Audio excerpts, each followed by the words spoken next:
Hello friends, and welcome to Hubsmod After Dark.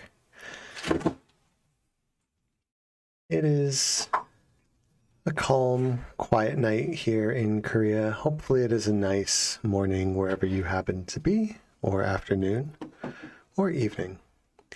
Let's start with our hellos. Hello, Diesel. Hello, your average octoling. Hello. I saw Artsy say Kirsten? It's Oak. Oak. Hello, Robin. Hello, Audie. Good to see you. Hello, Des. We were originally going to continue with Darklands today, but I figured to change it up a little bit.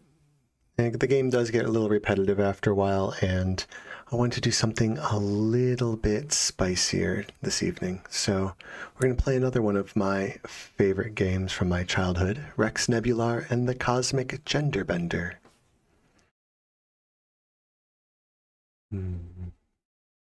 So before we begin, I'll take a note from Artsy and ask the most important question of the day. How are you? How have you been?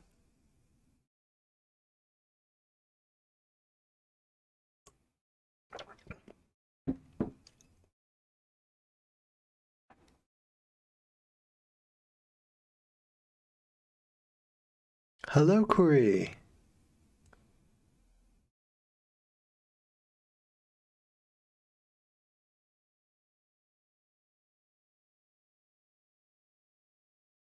Tired. Oh man, I feel that. Oh, Audie. Well, I'm glad you're surviving. We try to keep the mental breakdowns to a minimum here. We're not aiming for a high score. Ooh, half dazed. I kind of stumble around in the mornings when I first wake up, so I totally get that. Before we begin, Rex Nebular and the Cosmic Genderbender. This is a game from '93, and as such, and it's been more than 10 years since I've played it, the humor is a little bit on the raunchy side. Our intrepid protagonist, Rex Nebular, is a chronic bachelor, and I'm expecting, early 90s, late 80s sexual humor, and maybe it's a halfway decent bit of nudity. I mean, it's pixelated graphics, so you can't really call it like anything super, super, super visual. I think at one point there might be animated tits in terms of like off in the distance, so we'll see. Up feeding the baby, Robin. Well, I'm glad that you are taking time out of your feeding to hang out with me. That's really great. Yeah, Audie, we're going to keep that number below the double digits here. Give yourself a little bit of a buffer, and we'll work on lowering that later. All right. And here we go. All right. I've turned on desktop audio. As always, we are looking at potentially different sound levels just due to the different games that have been streamed through here between Animal Crossing, Darklands, and now Rex Nebular. So if at any point in time the sound is louder than my voice or is distracting from my voice, please just let me know and I will turn it down some more. So Rex Nebular is a point-and-click adventure game. So we click on our action from a menu bar at the bottom, and then we click in the world where we want to do that action. And it'll become a little more clear as the game starts. Unlike modern games where when you start a new game, the intro shows up, the game won't actually load the intro unless you click on it. So we'll go ahead and watch introduction. It is the only part of the entire game that actually has a voiced script. The rest of the time it's text, and I will be reading it to you when we actually get started.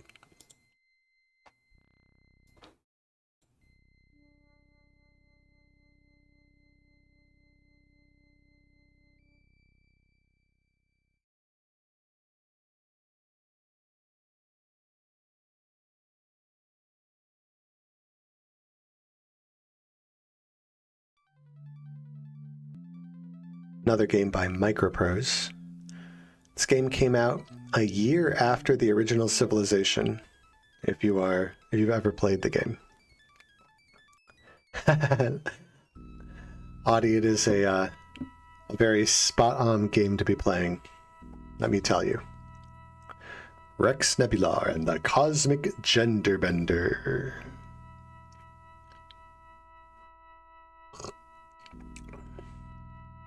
And our little bit of credits beforehand.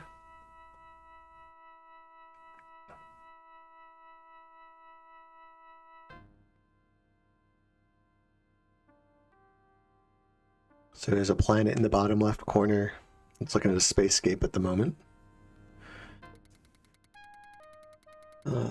Terrible text I can't see. 32 Beevspidar something something 1844 GST near private satellite of Gargoyle 12. I absolutely hate the text they chose for that. It's very hard to read. And then out of effectively nothing, this tiny little spaceship shows up and goes flying toward the satellite.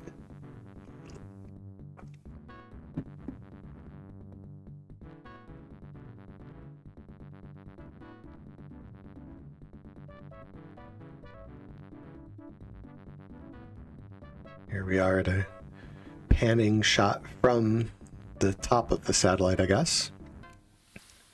And our small little spacecraft comes flying in, acting very much like a plane and not very much like a spacecraft. And approaches the landing pad. And the cockpit pops open. And now we're looking from inside a building.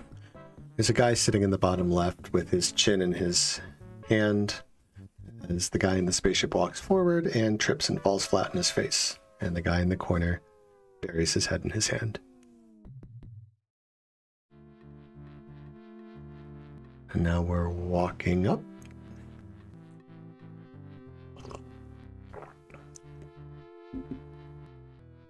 Here it is, Stone. Now where's my money?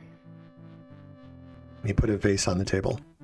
Well, if it isn't Rex Nebular, what an unusual surprise. I must have very poor sources, Rex. I was informed you were, how do you say, dead.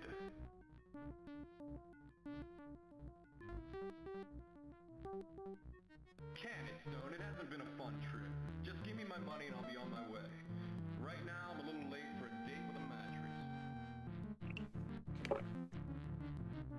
Would you like a drink, as if I don't know the answer? Yeah, I'll take 75,000 galactars on the rocks. Straight up hard currency.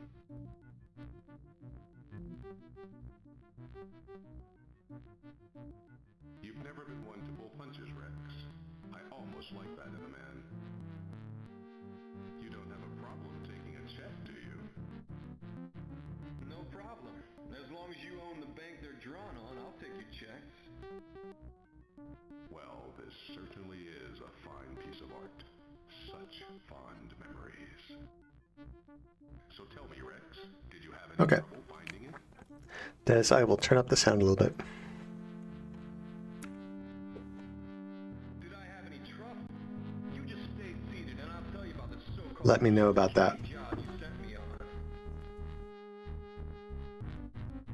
Finding the planet was easy. Too easy, in fact.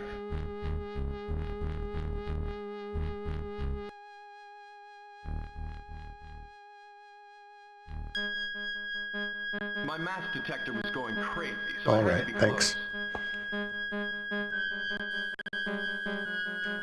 So nostalgic. Now we're flashing back to just before the game starts. There it is. Okay, Pro, do your stuff. There's a lot of visual Easter eggs in this game. Like, he's got an actual wood fireplace in the back of his spaceship, and he's got a little RC car behind his seat.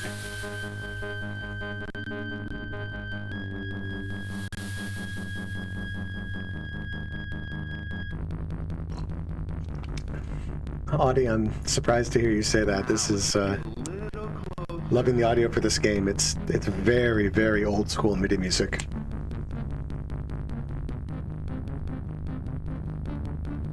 And Artsy's here on their account, but not feeling very well. Oof. So Rex's spaceship got shot by something. What the heck was that?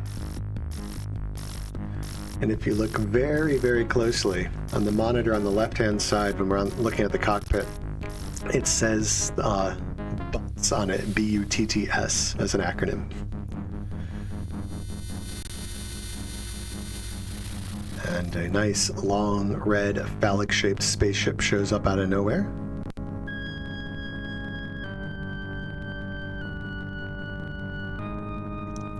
Now that's a big ship.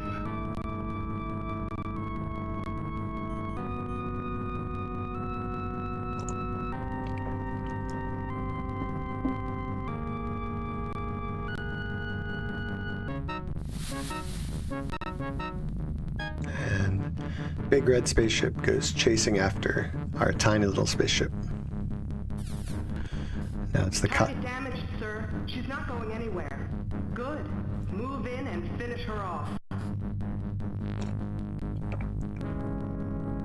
It's a really cute game.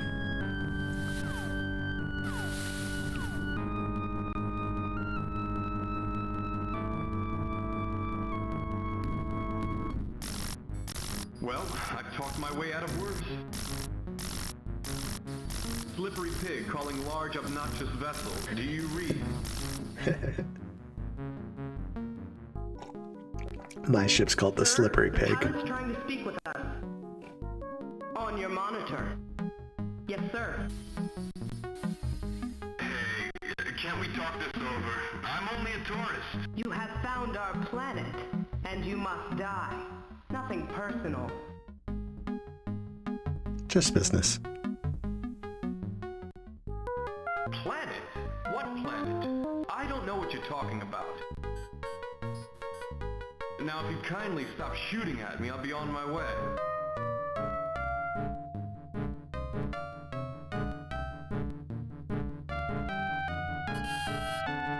Positive weapons locked, sir.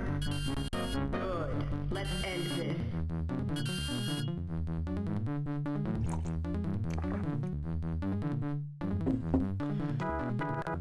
That is a... Why does the big woman ship look like a big red dong? That is a great question.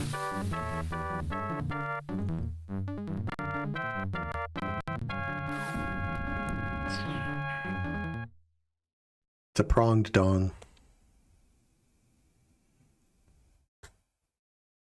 It looks like a large dong, Diesel, because these women have big toys.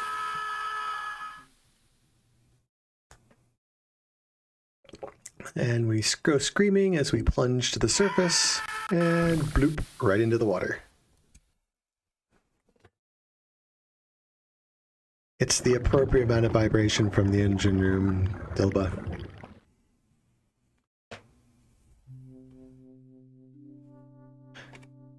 And that's the start of Rex Nebular and the Cosmic Genderbender. So we will go to Start New Game. And we'll do it on expert difficulty because it's been a while since I've played the game, but I think I remember where all the puzzle pieces are. And if I don't, then Rex dies a very gruesome death, and we get taken back to the start of the scene. Log on. Jeez, what an awful dream. I dreamed I was shot down and crashed into the... Uh-oh. Log off. So Rex has an audio logbook and that he talks into, and it's kind of the narration of this game. And the thing is that the logbook is kind of chintzy, like most of what Rex has, and therefore does not actually stop recording all the time when he tells it to log off. And so every now and then it will continue to record things. All right, so here is the game. I can click on the ground and move him around. And then I've got on the left-hand side here, a series of actions I can do. For example, if I'm not sure about something, I can look at it. And let's take a look at the rear view mirror and the fuzzy dice that he has on his spaceship, because why not? Look at fuzzy dice. Possibly the only thing your ex-interior decorator did that doesn't cause you to double over and violently heave your guts out. You are the fuzzy dice man. And I absolutely love the writing in this game. Pretty much everything can be clicked on and it has something kind of witty or sassy to say. Oh yeah, gigantic pair of pink fuzzy dice is definitely something you put on the spaceship. Also the rear view mirror, because honestly that's just kind of ironic. Look at escape hatch. That's the emergency escape hatch. Emergency being the key word here. It's activated by explosive bolts, and opening it under present circumstances would flood this cockpit in seconds flat.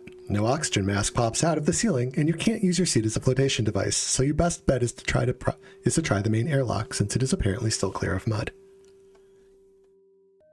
Yep, little butts consoles on the right-hand side here. So look at video game. In all your time this machine has been here, you have yet to figure out what insert quarter means.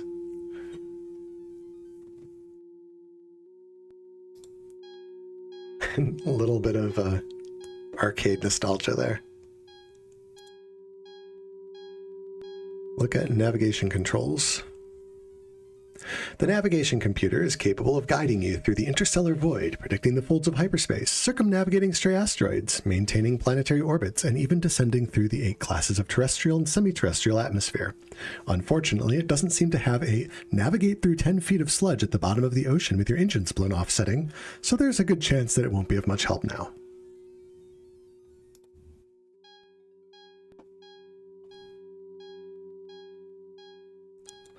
Look at rearview mirror. While observing that your nostril hairs need a good clipping, you notice a green glob of spinach between your teeth. The odd thing is you haven't eaten spinach in 2 weeks. If only there was a 20-gauge high-tension wire lying around that you could use as a flossing utensil.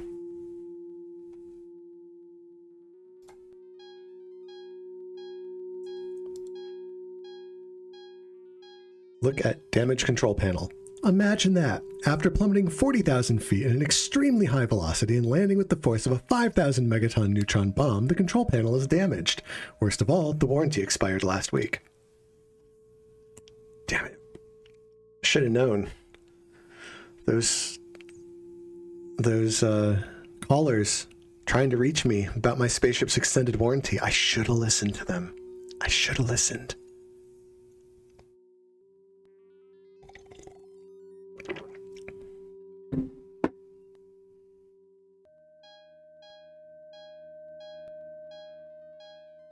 All right, let's go take a look at the view screen. So I go sit down in my chair and turn on the TV. Here's the probe that I launched. It's on a beach. And it is topless boobies.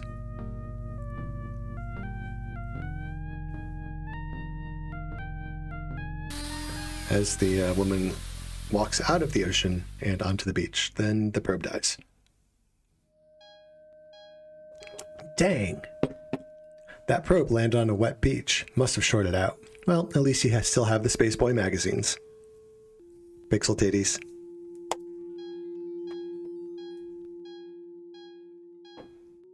Will it work? Nope. Dang.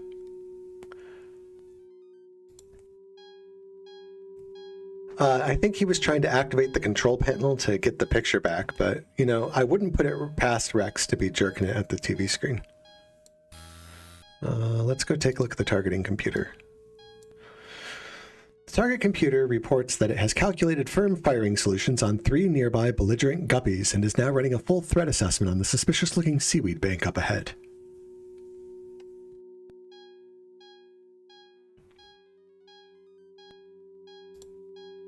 Look at shield status panel.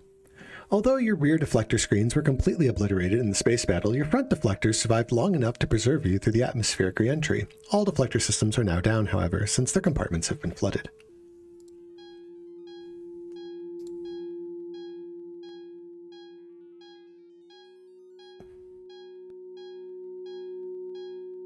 Look at outer hull. The inner hull of your ship is made entirely of tough stuffnium.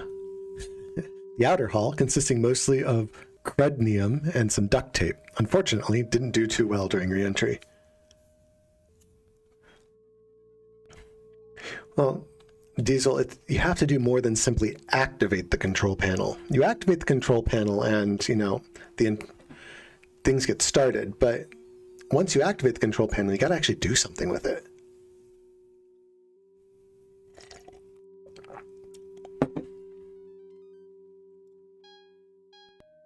All right, I don't think there's anything else of interest here. I love how his view screen has a little bunny ears TV antenna sticking out of the top of it. All right, let us walk to the life support section. Doop-a-doop-a-doop-a-doop-a-doop. Alrighty, so here we are in the life support section.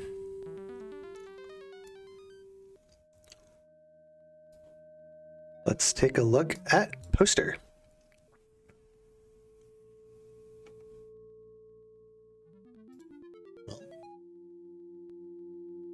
All right, well, it's not going to say anything about the poster. I'm going to take the binoculars, though, because I will need those. Binoculars. Taking your trusty binoculars off the hook reveals a previously obscured portion of the poster. You spend a few moments studying it. Well, maybe now we can look at it. Oh, baby, is what he says for his little topless pinup poster there. And over here is... Ugh, it's alive. Is his refrigerator. So let's take a look at what's in the fridge. Look at refrigerator. Even a veteran bacteriologist would get down on his knees and retch if he had to look at the contents of this refrigerator for very long. The country coroner himself couldn't bear the sight of that festering mass of congealed fungus you call a sandwich. The burger in the front appears to be moving under its own power, and the cure for something is growing on the back wall. Oh, this game still makes me laugh. And we are going to take the burger. Oh, there's worms growing out of it. You delicately pick up the highly toxic burger, being careful not to disturb any of its indigenous life forms.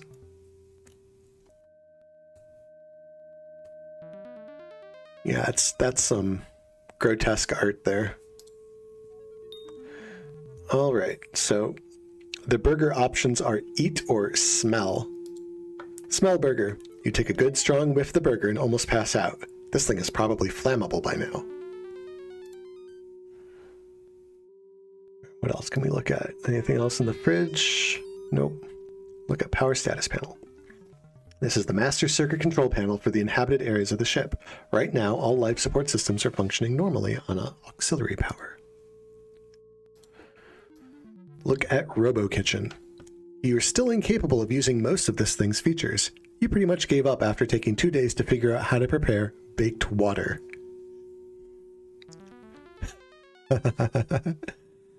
Audie says, or Bilba says, one of my favorite jokes from Hitchhiker's Guidebooks. Arthur brought back space bacteria, which were only killed because he ate the last thing in his fridge, which was moving the least. I really, really enjoy Douglas Adams' novels, and Hitchhiker's Guide to the Galaxy. All 5 books of the trilogy are delightful. And Audie says, I think my imagination might make this game better or worse. I'm honestly not sure. Better, of course, Audie. Absolutely better.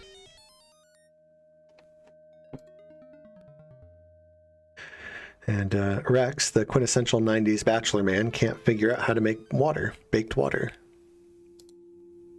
All right. Look at window. The window leads to your bedroom. In fact, it provides the most convenient egress from your bed, and you come stumbling through it every morning with a sincere promise that you are now officially on the wagon.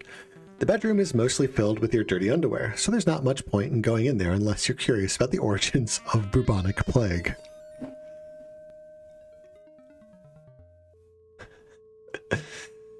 So good. I cried laughing at Ford, you're turning into a penguin. Stop it. Also, apparently, like all quintessential 90s bachelors, I don't do laundry. Look at bulkhead. You look carefully at the bulkhead and make a mental note that it is, in fact, a bulkhead. Further revelations are not immediately forthcoming, however.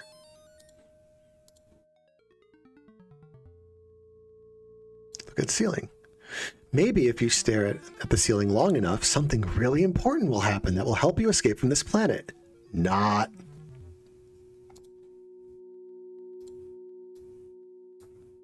Look at doorway.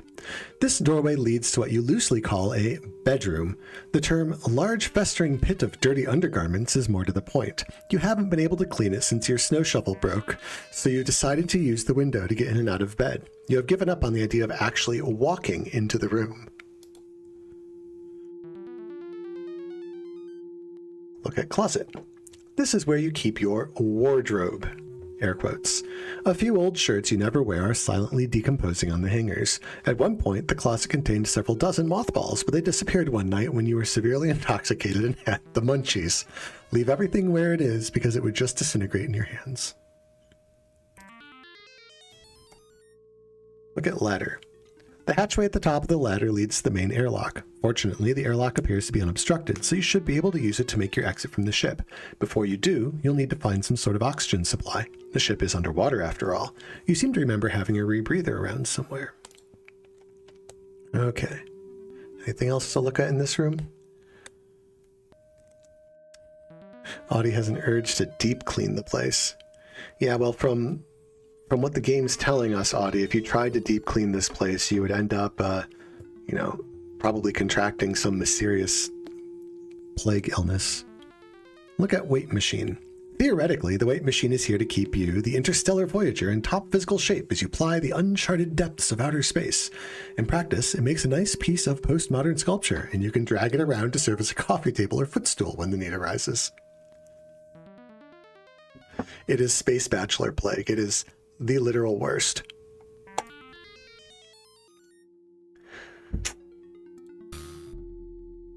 Okay, so we're going to head down to the engineering section.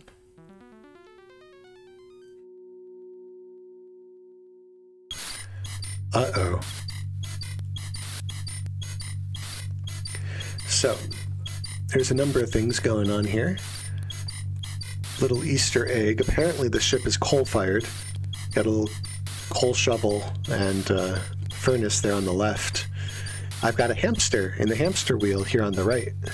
So let's go look at the... I go to click on the hamster and it says, look at auxiliary power. Auxiliary power, aka Binky. Cute little guy, isn't he? He may not look it, but Binky is actually a fully equipped Stellartron XJ6281Q4 Mark 12 bionic hamsteroid, complete with QR3 fusion pack whiskers and a peanut-sized positronic brain. Believe it or not, Binky is quite capable of maintaining life support levels of this craft indefinitely. Little hamster running on the hamster wheel, keeping everyone alive. Now, talk to auxiliary power. Hey, Binky. Greetings, Commander Rex. As it happens, Binky is one of the most loquacious Mark 12 bionic hamsteroids you've ever encountered. Many are the times the two of you have sat down for a lengthy discussion of Aristotle's metaphysics, to be followed by a nice game of hyper chess. Sure, the hamster always wins, but admittedly, your cheating has come a long way. Right now, just be thankful that the auxiliary power module is still running.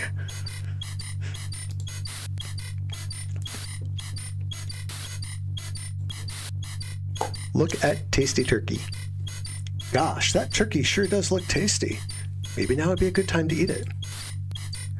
Take Tasty Turkey. Kablooey, it exploded. Gads! Oops. Oh my, the turkey just exploded. It looks like that Bedister board you salvaged isn't up to snuff. Look at Hyperdrive Jump Unit. Hyperdrive Jump Unit. This is the infamous Richards 421K turbocharged 10-cell Hyperdrive Accelerating Jump Unit with special child-resistant antimatter access module. You bought this from one of the Universal Cable Shopping Channel, Channel TT412.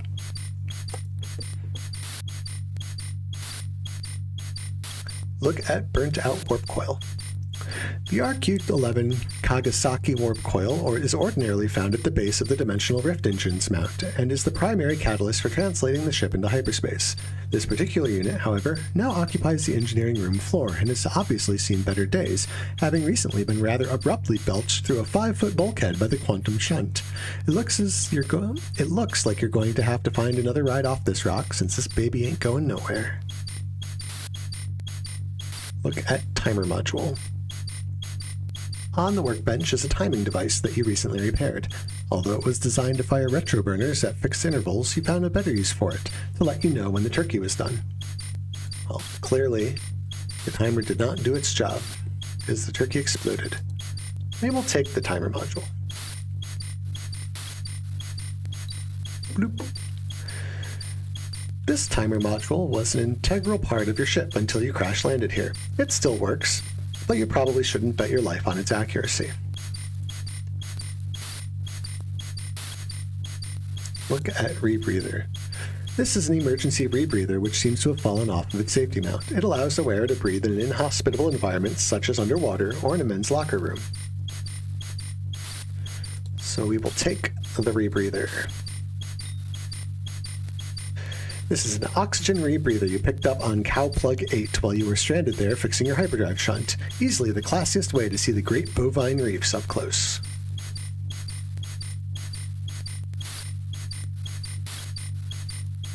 Look at shield generator. If it weren't for this baby right here, you would probably be a rapidly expanding cloud of subatomic particles.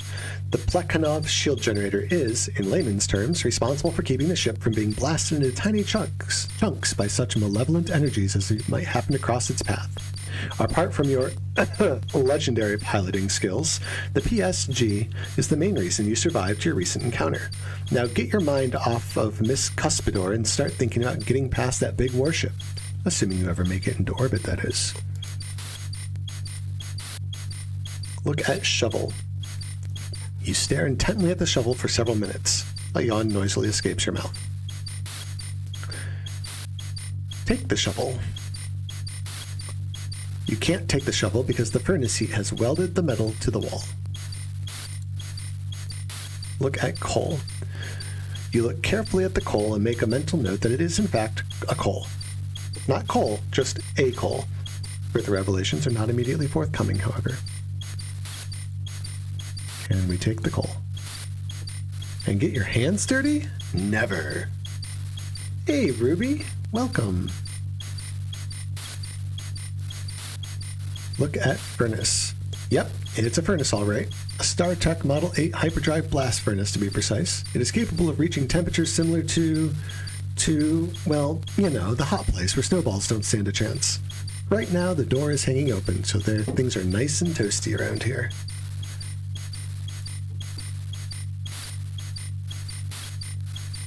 Look at pressure gauge. The gauge indicates the pressure in the large overhead pipes. As you can see, the flow is now somewhat erratic, which just might have something to do with being shot down and crashing into the ocean floor. Alrighty. Look at big pipes. Ordinarily, these pipes deliver superheated steam from the hyperdrive jump unit to the dimensional rift engines. Right now, they seem to be doing a better job of delivering the aforementioned steam into the local environment. Well, you can always come back here and get your clothes pressed. So I think we have done everything we needed to do in the ship. Look at engineering controls. This is the manual override for the hyperdrive and the main power system. Normally you could alter the power grid from here, or control engine output levels. The console evidently sustained some damage during the crash landing because it is now completely dead. So, let us head back out of the engineering room, back to life support, and we will do one last check of this area before we head out.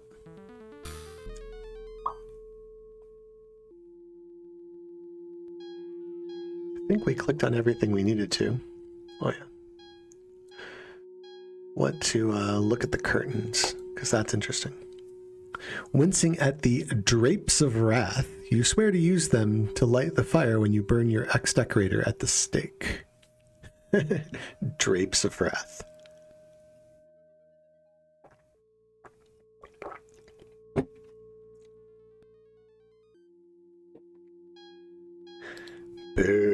is right, Dilba. Boo. So the game, this game came out long before DRM for software was a thing, and so it uses copy protection, where it has you go to a manual and type in a word that appears at a certain line on a certain page. And so games often had lore-based, like, physical books that were printed off, and for Rex Nebular, it is a transcript of his audio logbook, and it kind of gives the backstory of, like, who he is and how he came to end up at this place, even more so than the little introduction did. I've always kind of considered Rex to be kind of sleazy budget Han Solo. Is kind of a decent way of thinking about it. All right, so we are going to wear the rebreather. Not just yet. Okay, shouldn't do it till underwater. So we'll go climb the ladder.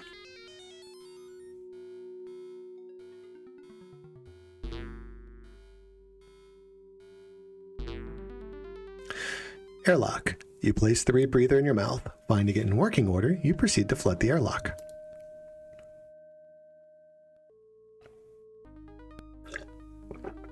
I swim out of the ship.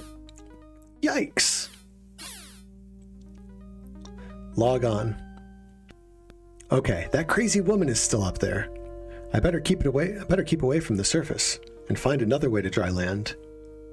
I hope I find it soon. This stupid rebreather is hurting my mouth. Log off.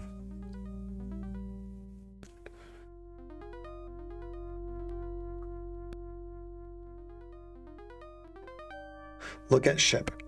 It appears that the slippery pig has seen its last flight. All that remains is the inner safety hull. The engines, weapons, and basically everything outside the environmental containment shell were either shot off or burned off during re-entry. Of course, being buried under a few hundred tons of rock is no picnic either. The ship's had it. You're just going to have to find another way off this planet.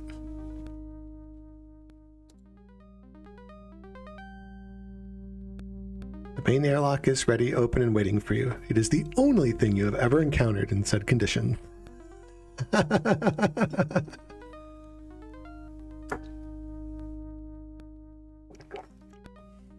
Because you are a sleazeball, Rex.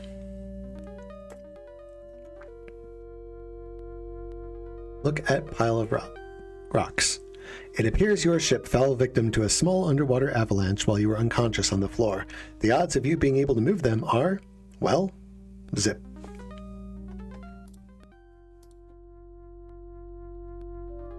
Nothing interesting about the sea cliff. Look at seaweed. Although it is considered a delicacy by some cultures, you personally find seaweed unappealing. Look at anemone.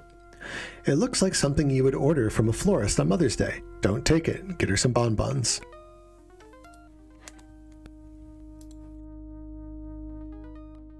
Take anemone. I guess you weren't paying attention in science class when Mrs. Jones explained that a sea anemone can deliver a powerful sting. In an alien ocean, these are words to live by. Carly May, hello. Welcome to a slightly spicy Hubsmod After Dark. Okay, so we're wanting to avoid the surface, so we're not going to go toward the seaweed bank. Instead, we'll go toward the open area to the east.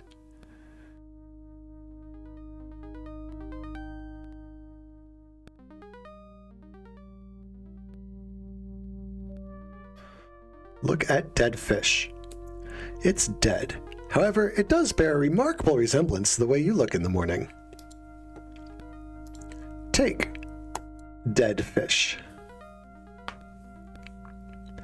This is your basic bloated dead fish. Although it is of an alien species, it is just as disgusting as any dead fish you have ever encountered on more familiar worlds.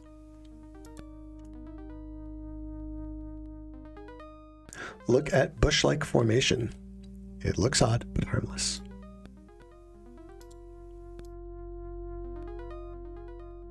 Look at rock. This is a relatively hard, naturally formed massive mineral that... Okay, it's a lousy rock. Big deal. Look at cliff face. It's covered with sharp-looking rock formations. It would probably be wise to avoid it.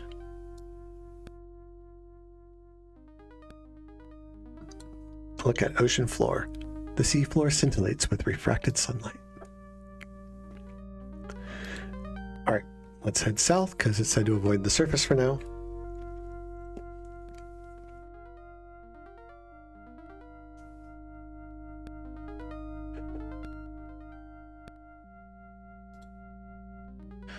There's another dead fish. I will go ahead and take it. I don't want another one. Okay, I will not take a dead fish.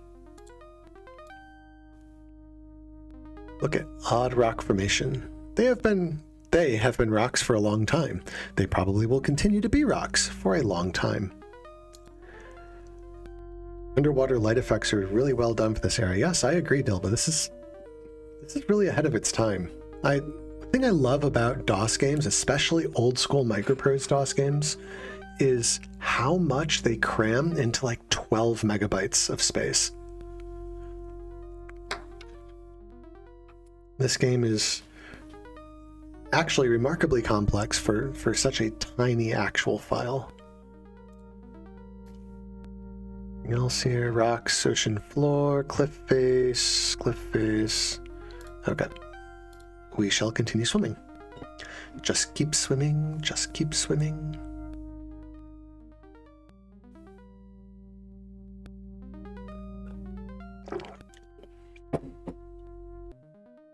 Now the little fish is swimming along and some extendable purple thing just reached out of one of the holes and ate the fish. Probably don't want to go swimming there right yet.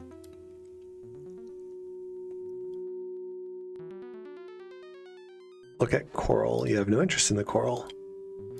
Look at rocks, look at rocks, look at rocks, look at rocks, look at rocks. Your heart pounds profusely over your fascination with rocks?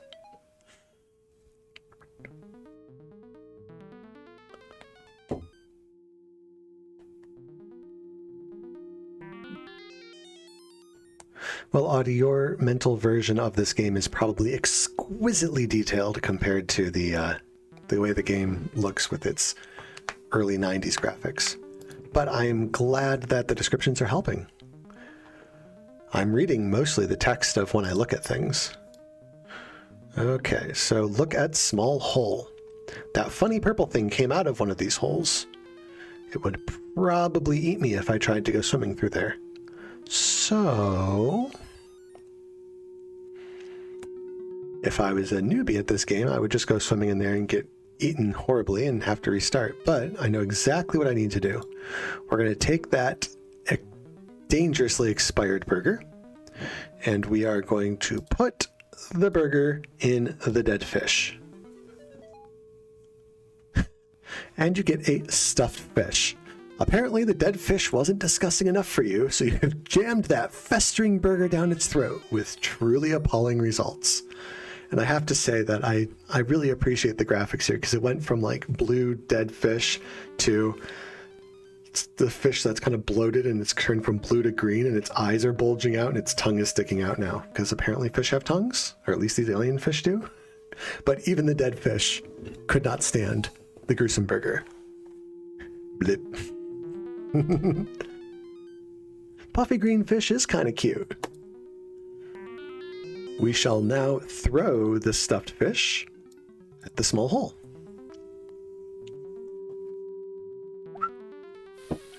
Purple thing comes out, eats fish, and immediately dies.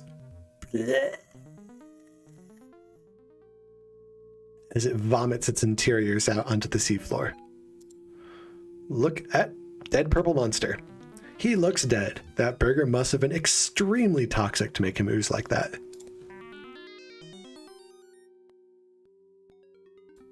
And now we shall swim into the tunnel.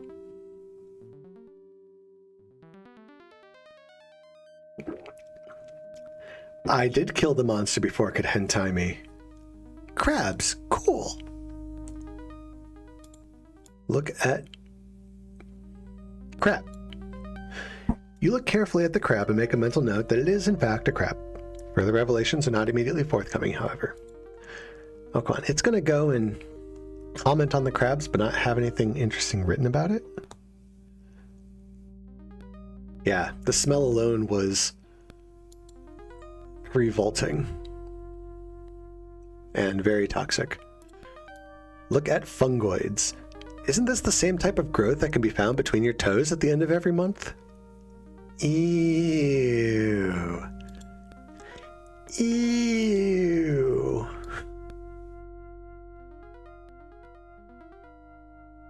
Look at cave. You have the same eerie feeling that you had when your last girlfriend locked you in the closet for leaving the toilet seat up.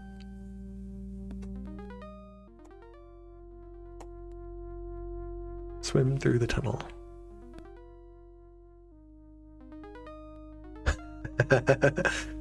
Diesel, Rex is not the sort of person that would think too hardly about avoiding crabs.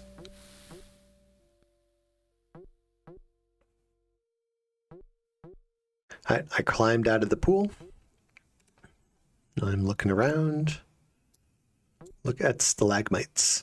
You ponder how long it took for these conical deposits to form. You also ponder what it would feel like to trip and fall on one. Ugh. Very painful. Look at pool. You become very frightened until you realize it's just your reflection. Dilba. PSA, toe mushrooms are not normal. Please get help. Look at large stalagmite. As you can see, this is a bigger and more improved version of the smaller stalagmites. Okay, we shall walk out.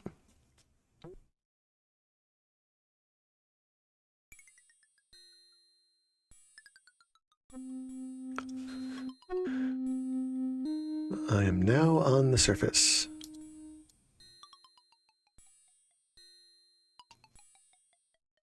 Look at mountains. The tall, majestic mountains remind you of something you haven't seen in a while. That's not true. You just saw one on the probe. Look at the sky. It's wonderful to see sky again after spending so much time underwater. The clear blue sky appears to be free of hostile spacecraft.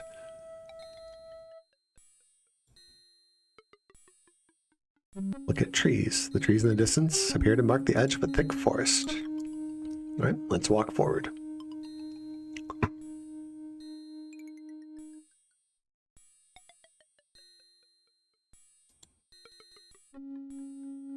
Look at deep pit.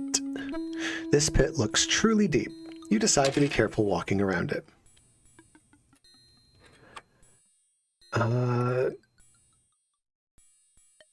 Can you death by snooze in this game? You might actually. It might actually be one of the endings to the game.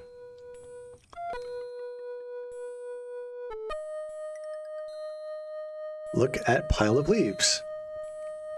These must have fallen from that thorny bush. Look at thorny bush. The bush looks like it may have had leaves at one time. Imagine that. Okay. Let us take a pile of leaves. And what do you do when you have a very deep pit and a pile of large green leaves? The large green leaves barely fit in your pockets. They have strong veins and look a bit like spinach leaves. Diesel says this is how the Grand Tetons came to be named. Yes. I have played RPGs plenty enough times that when you have a pile of brush and a deep pit, you put the brush on the pit. Also, the big leaves have an option to nibble on them. You nibble the edge off of one of the big leaves. When your tongue goes instantly numb, you decide that you should probably not be eating strange plants. Put big leaves on deep pit. Okay, and now I have a leaf-covered pit. The pit is well hidden by leaves. And now we shall head to the right.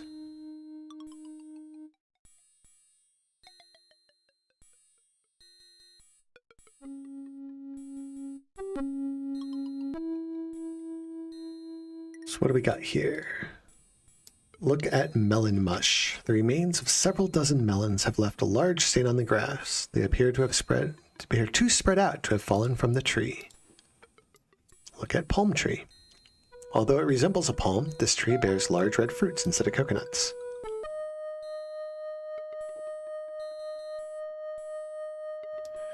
Look at plant stalk. It appears to be a wooden stalk that fell from the nearby patch. It has probably been there for a while since the core has rotted out. Can we take the melon mush? You briefly consider scooping up a handful of melon goo. You then consider doing something else. Just like I could not take the coal. Take plant stock.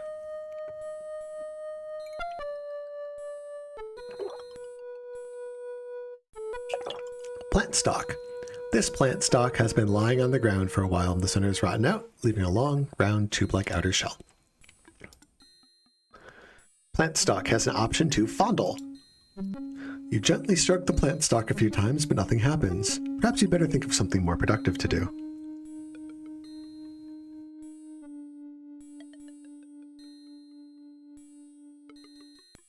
Look at bamboo-like plant. This plant bears a round wooden stem with a soft core used for building huts, tools, weapons, and limbo poles. Let's head back to the left now.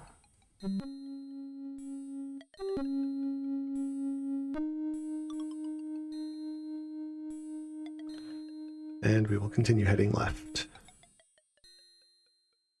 Yes, he was fun. Well, it wasn't his stick.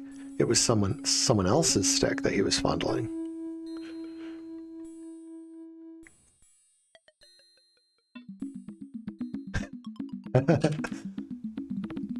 Ooh, the hut has skull and crossbones on it.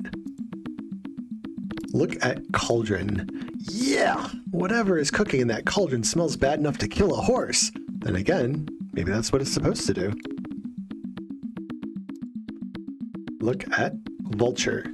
This bird looks remarkably like what would be called a vulture on your home planet. Then again, you have been called a vulture on your home planet. Oh, I guess the vulture was insulted by my presence. Look at Witch Doctor Hut. This appears to be some sort of native shaman's home. The fire under the cauldron has been recently stoked. You may not want to hang around too long. Then again, the door is open. Look at Skull and Crossbones. No doubt a sign that outsiders are not welcome. Perhaps you shouldn't hang around here too long. Well, you know what? I am a nosy individual, so we're going to go ahead and enter the Witch Doctor Hut. What do we got? We've got a bear rug. This bear isn't going to be hurting anyone. Well, that's good. Oh, there's something in the cage. Look, what? It's a captive creature. Look at experiment cage. The cage is occupied. The owner of this hut must perform some bizarre experiments. Oh boy.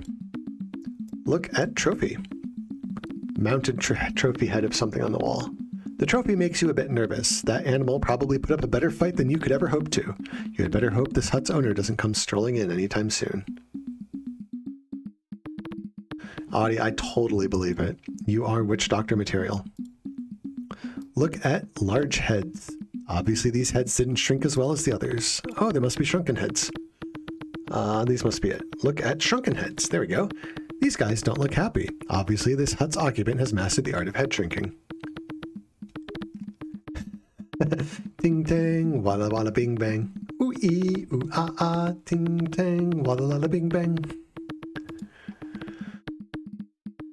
Look at poison darts. These are pre-treated head-shrinking darts. If you had something to propel them with, they might make a reasonable weapon.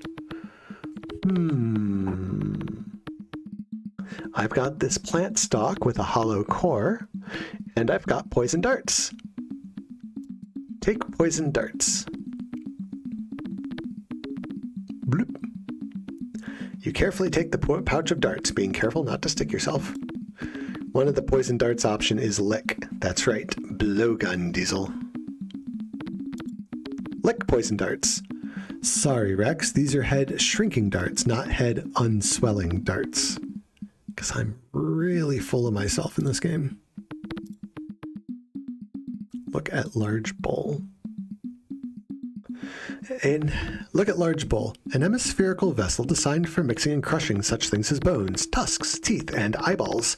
It is currently occupied by a pair of kidneys from some small animal.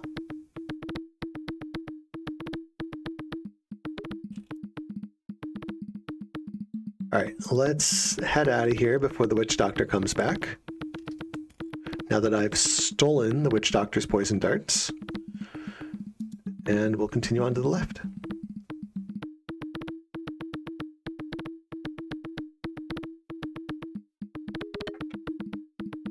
Yeah. Shit. Yuck. Eep. Yuck.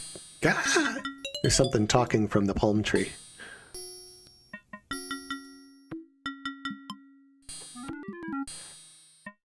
Strange animal sounds emanate from the tree. The sounds remind you of that time you and Lolita were in that hot air balloon and, never mind.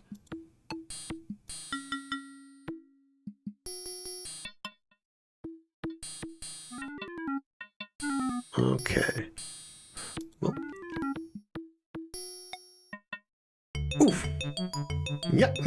I just got hit on the head by a rock, and this little red monkey comes climbing down and belly flops on top of me. He's doing a dance on my chest, and grabs something and runs off.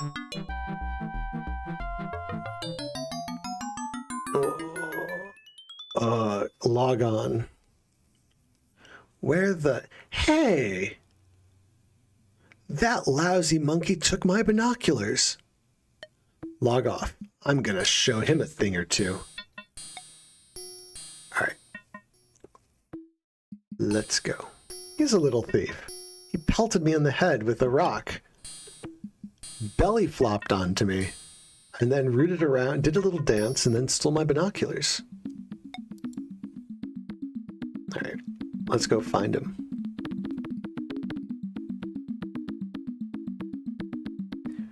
My guess is Monkey Boy can be found by the melon mush.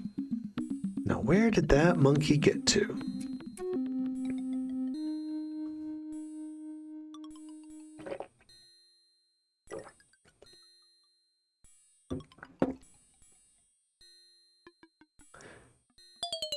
Ah, there he is. I see him peeking out at the top of the palm tree.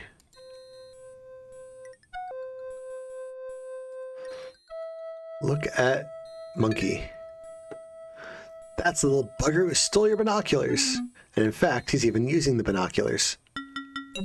Like a little jerk.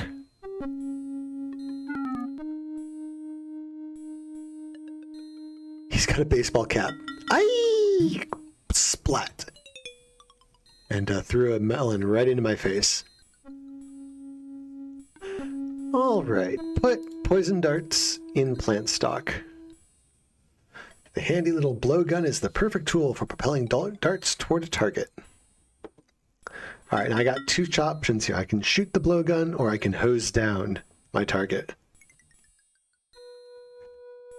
What should we do to the monkey? Should we shoot the monkey or should we shoot the monkey repeatedly?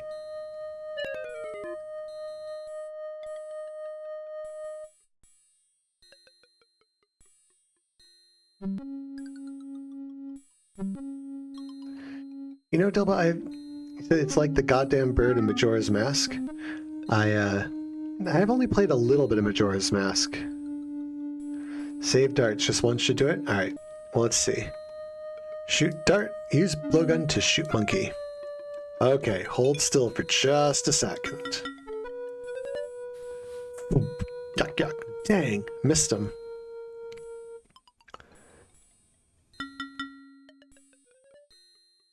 Apparently I'm no good at shooting. I might have to hose him down. Hold still for just a second. Blast! Missed him again. Alright, screw it. Use blowgun to hose down the monkey.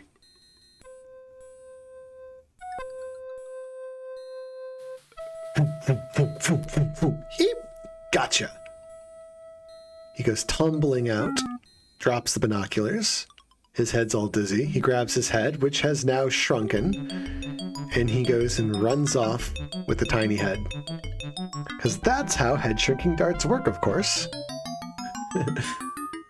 Use blowgun to hose down monkey. Wow, those darts really work. That little bugger's head shrunk down to walnut size in seconds. Of course, you had to use all of them to hit him.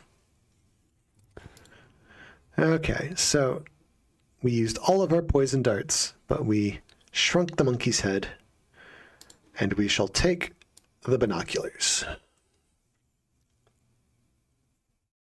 You proudly recover your stolen binoculars.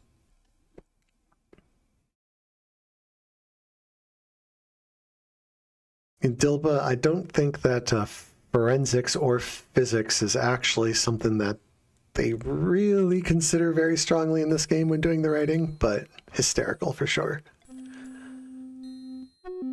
That whole sequence of hosing down the monkey and its head shrinking made like 10-year-old me, and well, actually this is 93, so 6-year-old me giggle and giggle and giggle. I thought it was the funniest thing. Walk past the witch doctor.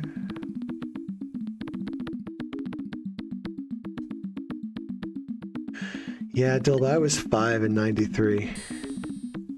I'm old. Old.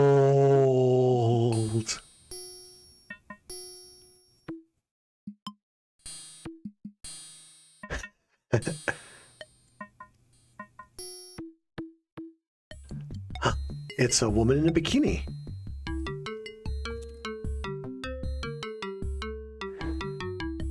And she is hanging something up on a clothesline, apparently. Look at Native Woman. Wow! Boy, she caught your eye. You take a minute to lift your jaw off the ground, put your tongue back in your mouth, and mount your eyeballs back in your skull. You really owe it to yourself to get to know her. Talk to Native Woman. Hi, I'm Rex. Great, another transmorph. I need a real man.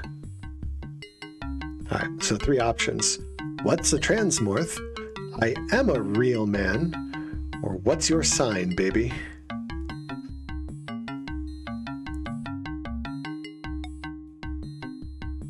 How should I respond here?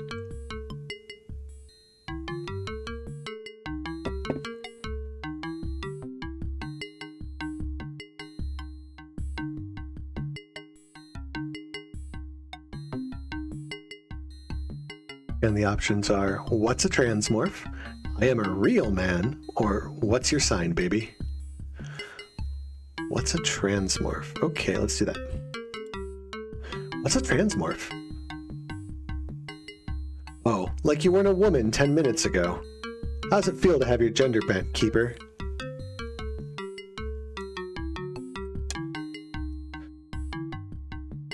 Three options here, or 2 options, I'm not going to end the conversation. Lady, I'm shipwrecked here. Seen a vase anywhere? Or bent? Keeper? What are you talking about? I think we'll do the second one. Bent? Keeper? What are you talking about? Your gender bender is a curse. You keepers should be getting us some real men, not playing with silly machines.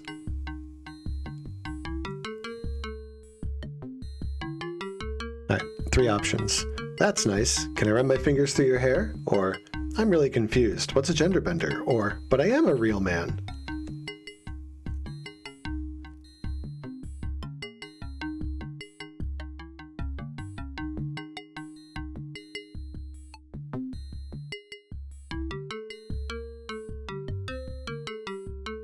Yeah, something tells me, Dilba, that if I pick that first one, I'm going to get, like, karate chopped to death or something. I'm a real boy!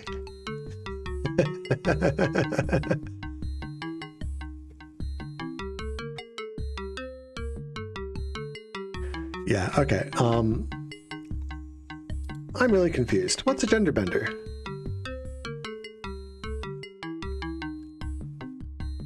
You know, that silly machine you keepers use to pretend you're men. I think it's sick.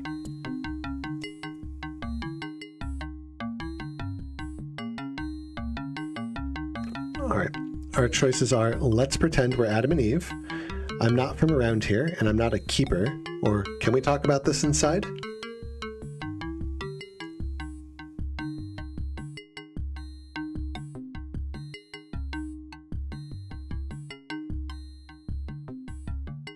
Number 2. I'm not from around here, and I'm not a keeper. Yeah? Well, you look like a keeper to me. How could you be a real man? There aren't any left on the whole planet.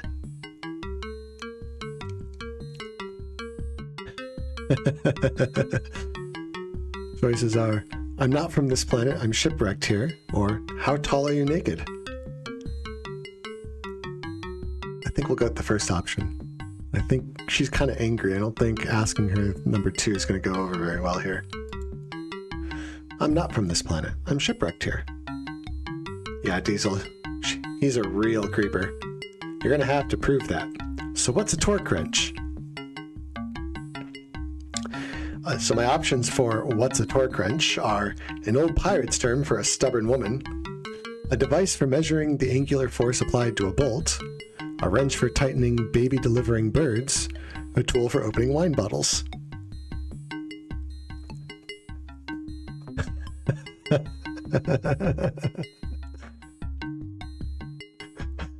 think Dilba's dying inside.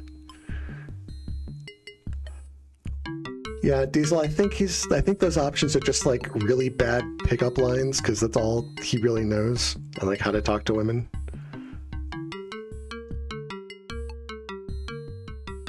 I have to prove I'm a real man, and this is the 90s, so we'll go with a device for measuring the angular force applied to a bolt, because that seems like something that a man would apparently know, and woman might not.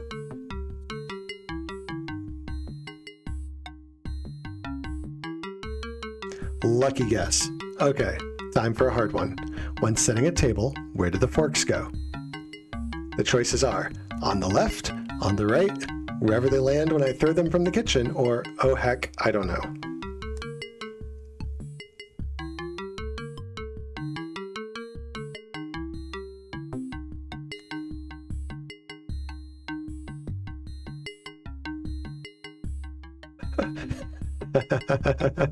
They'll hope she beats him on about the head and shoulders of the torque wrench.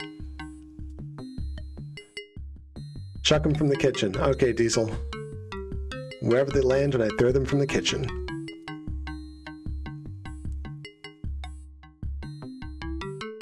Wow! A real man!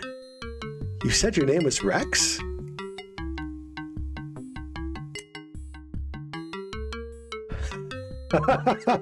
Come here, Rex. Let me show you my hut. Oh, poor Dilba.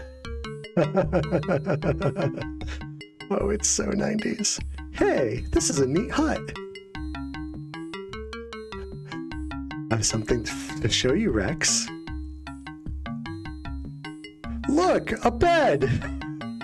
Come here, Mr. Real Man.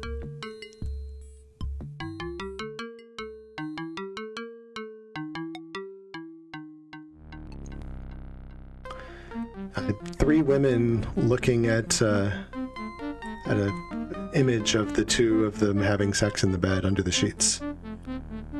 Think we can make use of him? Perhaps. He doesn't seem too intelligent. Gyrane is due at the gender bender tomorrow. Maybe now she won't have to go through that.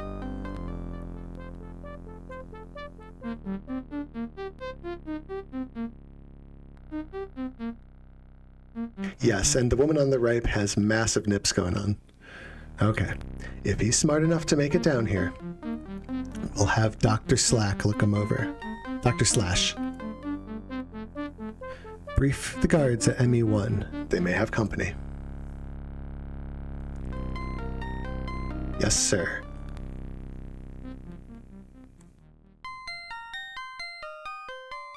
Artsy, I warned you. I did warn you that this was a lewd game.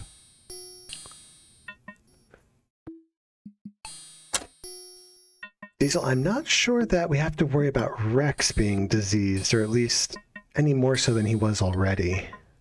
I feel bad for the native woman. Alright, let's look around. Look at Love Altar. You wonder what unusual ceremony this altar inspires. Perhaps you just performed it yourself. Look at table. You look carefully at the table and make note that it is in fact a table. Look at picture. Several hand-painted pictures adorn the walls. Some of them depict scenes that you assume were derived from the Kama Sutra, except that they take place in this very room. I don't know if there's a bean on the altar, Dilba. Do you want syphilis? Because that's how you get syphilis. Okay, same thing for looking at that picture. Look at bed. This poor bed looks as though it has seen a lot of use. Look at bear rug. The poor creature lies motionless on the floor. You can't help but feel that it's watching you. Look at Twinkie fruit. The Twinkie fruit looks sweet and succulent. It's a safe bet that this is the yummiest kind of native food. Take Twinkie fruit. Okay. Here's another gag for you, Dilba. Twinkie fruit.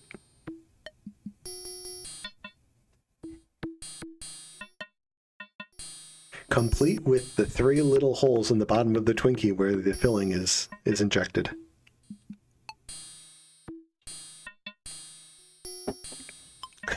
Oh, Ruby. No!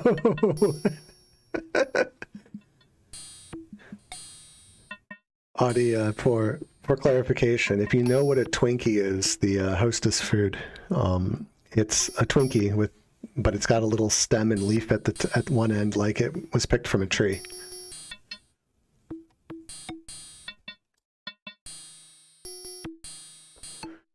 My choices are eat and gorge on. Ruby says don't eat the fruit, but I think I wanna. I think we're gonna gorge on the Twinkie fruit. It did say it was succulent and delicious, and there is just kind of like a bag of them sitting on the wall. Gorge on the Twinkie fruit. You roll up your sleeves, pack the Twinkie fruit into a ball, with a great roar, stuff it into your face, where you chew on it once or twice and swallow it with a big gulp.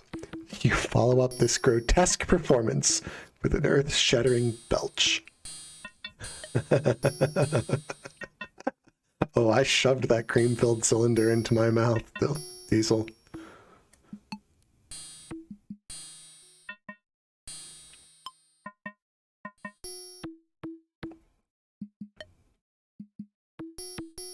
We'll take the Twinkie fruit and get another one back.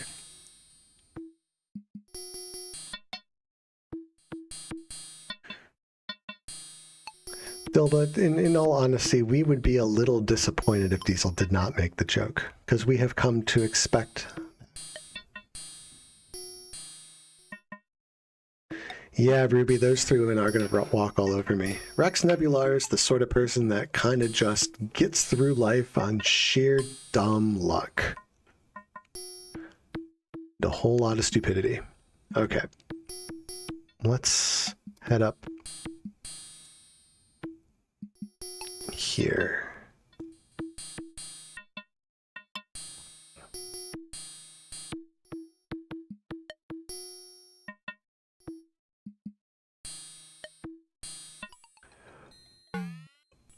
Oh shit.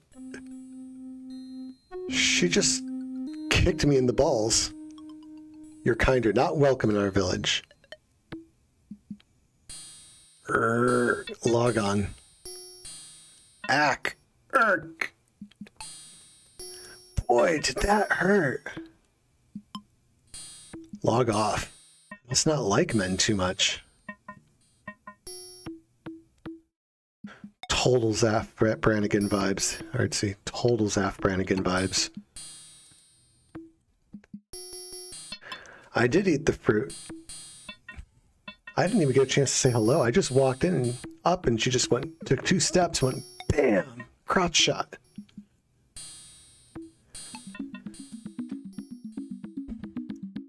All right. So, question for the chat. There's a scene coming up here where which would be one of the possible death scenes in the game if I didn't know what to do here to prevent it from happening. So would you like me to go through one of the death scenes so you can see the sorts of shenanigans that you get up to when you don't know the answer to all the puzzles? Or would you like me to just go ahead and avoid certain death?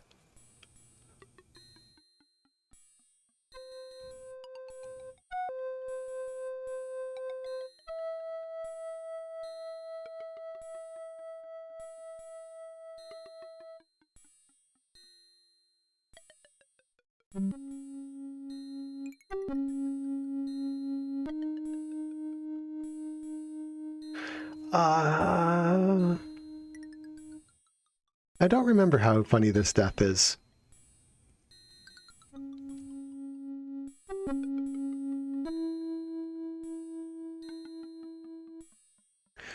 We'll do it.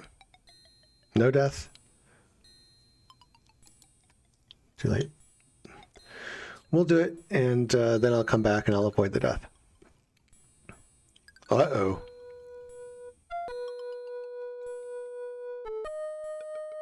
Something's weird. Giant woman drops from the tree and crushes me into a pulp, and with a big wide mouth eats my head. I just got drop-beared by a giant woman and had my head ripped off and my face eaten. Okay, so we are going to avoid death, and we are going to put the Twinkie fruit on the leaf-covered pit and make a pit trap. Blink. Now I wait, and big giant woman comes bouncing into view. Bounce, bounce, bounce, bounce. Dives headfirst into the pit trap. And now her legs are sticking out in the air. Look at huge legs. Good work! You bagged the large hungry one. She won't be climbing out of that pit anytime soon.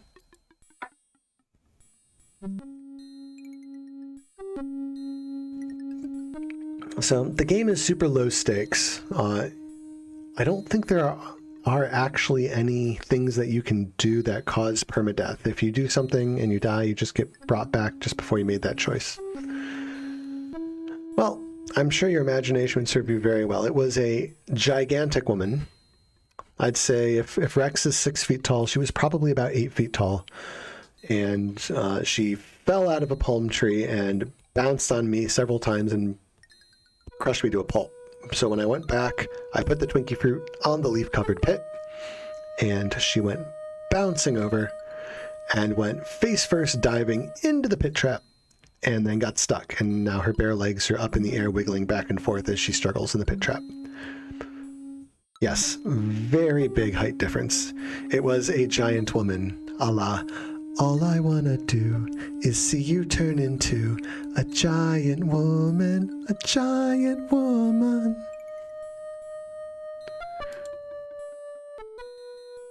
All I wanna be is the Rex that gets to see a giant woman stuck in a pit trap.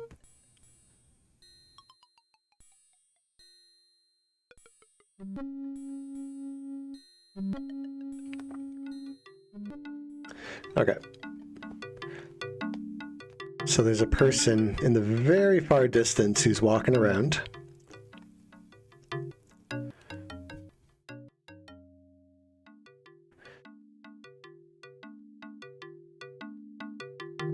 I'm going to take bones while we're here.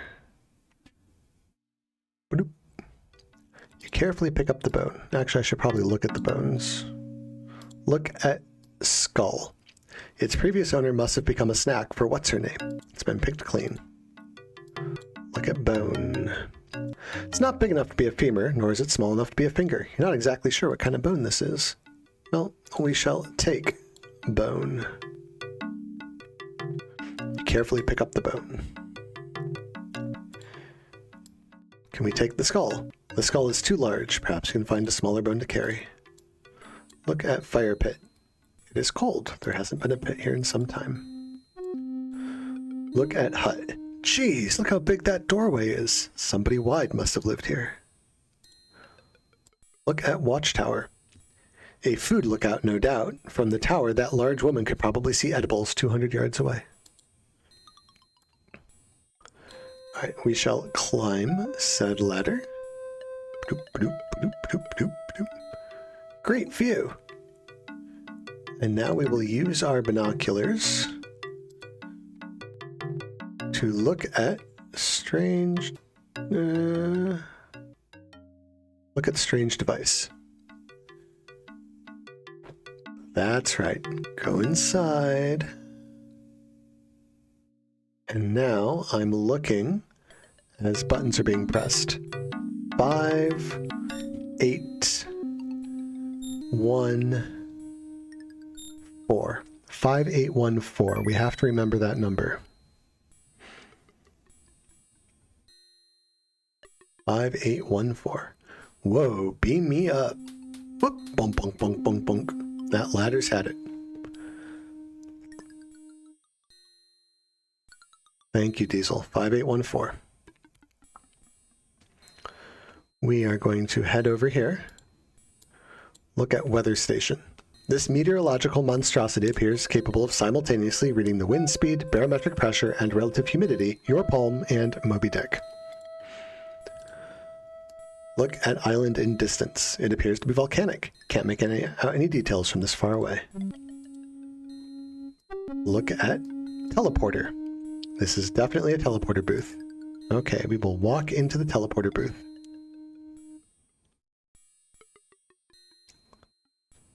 And now we have to press the keypad. It was 5814.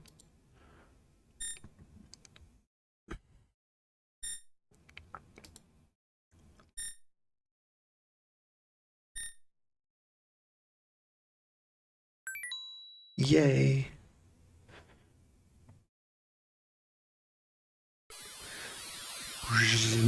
And I teleport.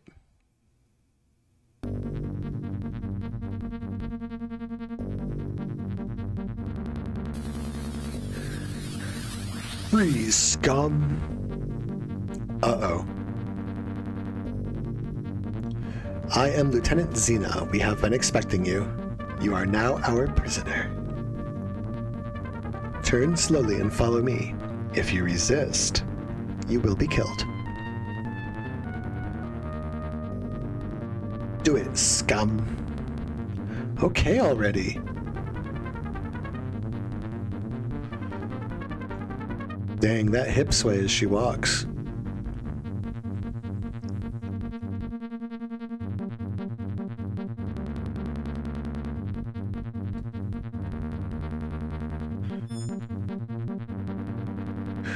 We walk into this room.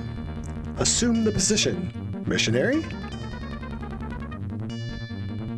Quiet, scum. She puts her hand on a palm reader and dumps my shit in the locker. Follow her, scum. Yeah.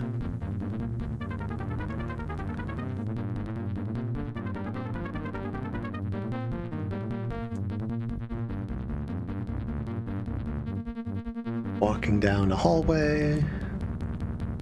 That rock on the right looks like a face.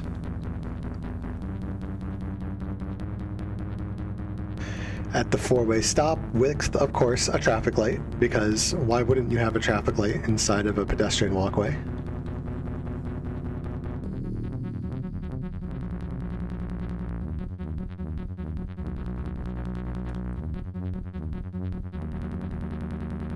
This looks like a computer monitor in a little office that I'm walking past.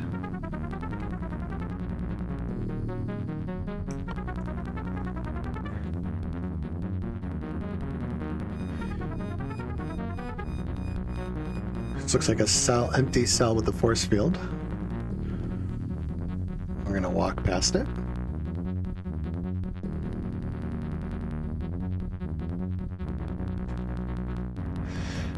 There is a 6-armed monster. Be careful, we lost the guard to that one last week. Apparently he's been eating the same body for a week. I'll be careful, sir. And the monster's making happy squelching noises.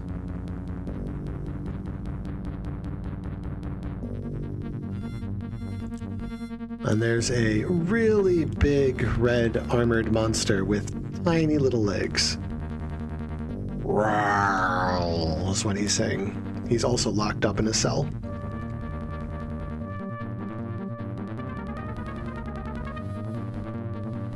And here's another empty cell. Halt, scum. This will be your cell. Go inside. kind of does look like a gym bro who skips leg day.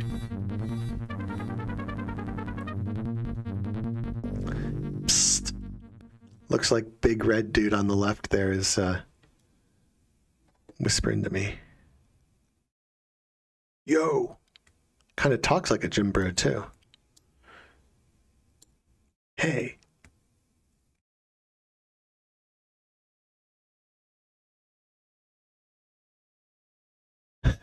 Dilba. Hey, you, in the next cell. Dilba says, so 100% we're setting all the things loose? Yeah, we totally are. And, yeah, that scum woman with the gun, Diesel, them hips don't lie? Yeah. I think we found future hips. Hips in the future.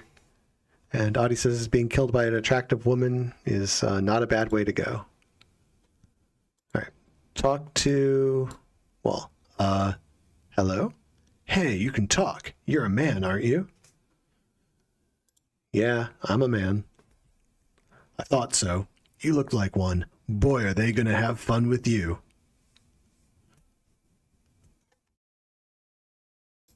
Who are you?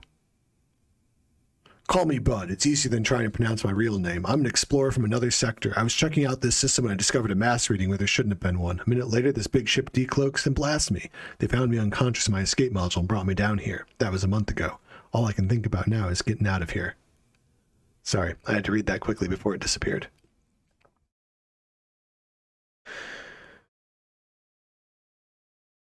What's that thing in the cell next to you? Guess it's gonna wait. The force field's moving very slowly. I think the game uses all of its processing power to display that text. Whatever he is, he's hungry. He's got me plenty mad too. I'm sick of listening to his screaming and munching noises all day long. I asked him to be quiet, but he ignored me. He asked if I was light meat or dark meat. If I get loose, I'm gonna bust him up pretty good. What is this place? This is a small underground complex inhabited by female humans who call themselves keepers. What little I know of this place I learned of overhearing the guards. Seems there are no human males here, so I can understand their interest in you.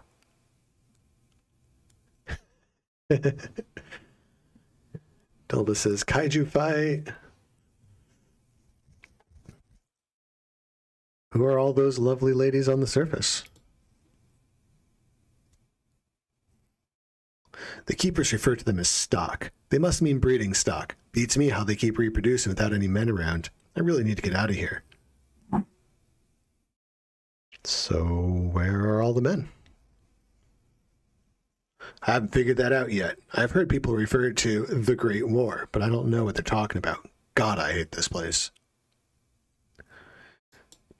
Is there any way out of here? You think I'd still be here if there was? I've tried everything. If I could just get past this force field, I'd teach those guards a thing or two about putting sentient beings in cages. I'd kill anything that got between me and that teleporter.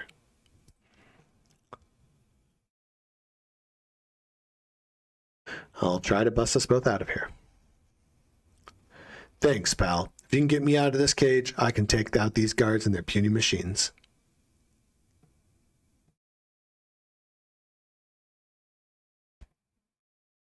Well, it's been nice talking to you. Just get me out of here. Sins, gluttony, wrath, lust. Diesel, you might be onto something there. Oh. Guards are back. You must come with us. Dr. Slash wants to see you.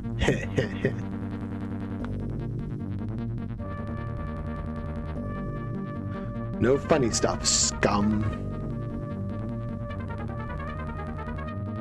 Actually, Diesel, that is a good point. Yeah. So here, get on the gurney. That thing? No way. Hiya! Oof. Got smacked in the back of the head. And now I'm on the gurney. And restrained, it looks like. Look at gurney. For the moment, this is home.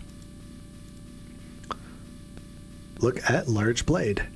This large, sharp, intimidating blade sends a shiver down your spine. At the back of the room, there's a conveyor belt with a massive buzzsaw at the end. Oh yeah, kids, just to let you know, blunt force trauma to the head knocking you out doesn't really work that way in real life like it does in the movies and video games. You are likely to kill somebody by hitting them in the back of the head with this blunt object. Look at faucet. It's a giant faucet on the wall. Judging by the size of the faucet, there must be a great deal of cleaning up to do around here. You wonder what sort of activity would require such frequent large-scale cleaning. Look at intern. This pretty young woman is tinkering with something on the instrument table. Talk to intern. Excuse me? What? Where am I? You are in our medical facility awaiting examination. Examination? What examination? We need to determine if your genes are worthy to be mixed with ours. If so, you will serve as breeding stock. If not, you will serve as fertilizer.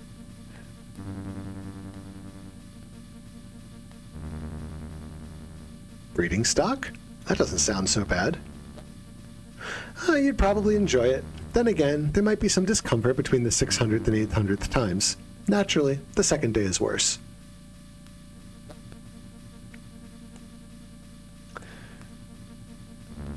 Also, Diesel, yes, a blood choke is much better than a strike to the head.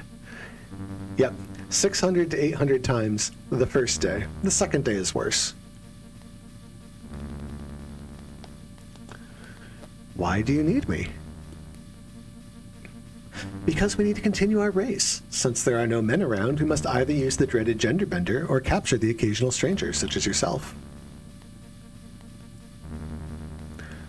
What is a gender bender, anyway? It's a machine that changes the user's sex. We disgrace ourselves by using it, but it's the only way to continue our race. Unfortunately, the effect wears off at unpredictable times, so there are some awkward moments.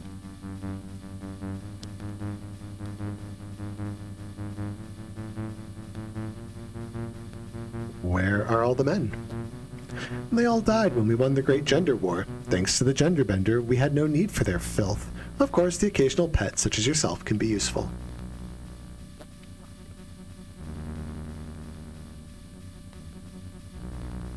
So what's a transmorph? Transmorph is a villager term for a keeper who has had her gender bent. They don't think much of our machine and blame us for the lack of men, but they serve their purpose.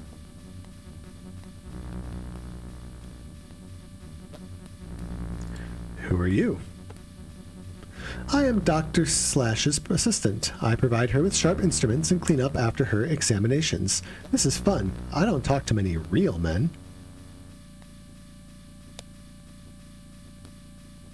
Yes, Stilba, there was a great gender war.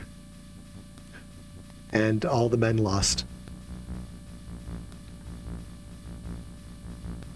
Yes, Slash.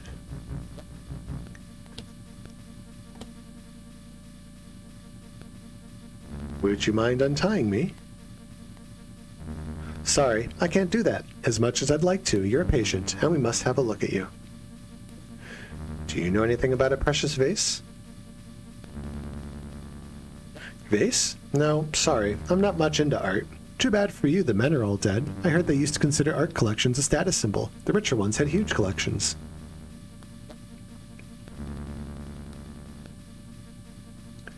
Can you tell me about those art collections? Do I look like a history teacher? I don't know who had what. That was before I was born. Never mind. Okay. Boom. The screen shake. Uh-oh. I bet that's Professor Pyro again. I had better go see what happened. You stay here.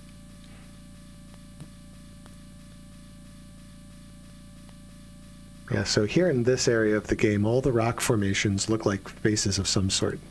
So this one here on the right kind of reminds me of a bear head. Look at wall. The walls here look like they're coated with something. It's probably some sort of sound isolation. Yes, Professor Pyro. Look at table. No, it doesn't say it's anything.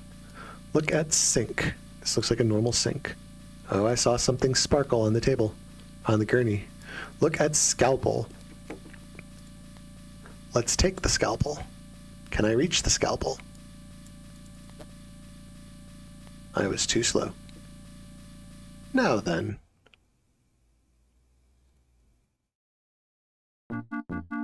Oh my god, look at that head. I am Dr. Slash. I will now ask you a series of questions. If you cooperate, this will be easy. If not, it will be, well, more entertaining. So do you have a history of heart trouble? So Dr. Slash has flaming red hair that kind of is shaped in devil horns. Alright, so, with a history of heart trouble, do I say I have a slight murmur? Nope, the old ticker's in great shape. Dunno, maybe you should check it, or, well, there was this gal on Umbilica 9.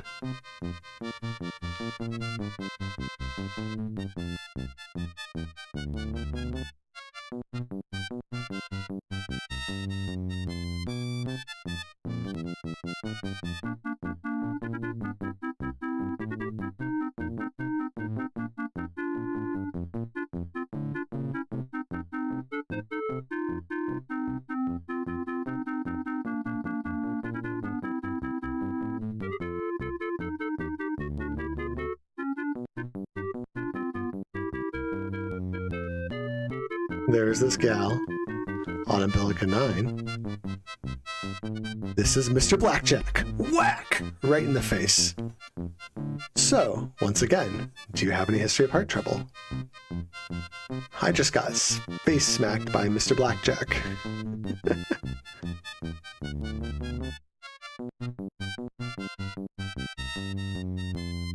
Okay, so my guess is I'm going to, if I keep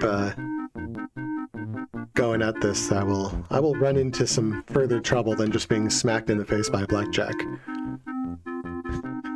No, really, she was a bad news babe. Hello, Mama May. Welcome to a spicier Hubsmod After Dark stream. I think we'll say our ticker's in great shape here. Ah, do you have any kidney or liver disorders? Yes, several. None that I know of. I can't remember, or you're the doctor, you tell me. None that I know of.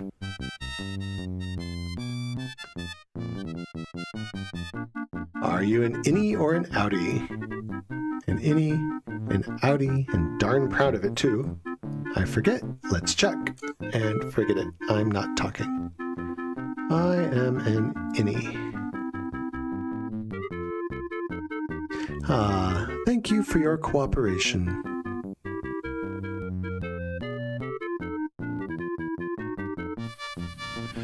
Making bombs again, eh? The intern's next to Professor Pyro. This is Mr. Hypo. Wait, not Mr. Hypo! Nighty-night. Zzz. Got knocked out. Well, here I am again.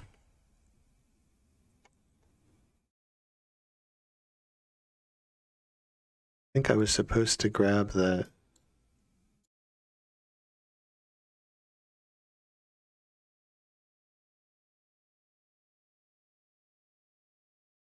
Use toilet. Ah, graphically rendered urination. Ah, that's much better. Look at sink. Yeah, look at all that stringy hair clumped together in the drain. It's just like your sink, except that there isn't anything crawling around in it. Look at cell wall. The back wall of the cell was obviously carved from solid rock. The other walls are made of a strong ferrous metal. The only obvious means of egress is the front of the cell, which is currently protected by a powerful force field. Look at air vent. The air vent is just large enough for you to crawl through, but is being held closed by a small latch. Walk to bed.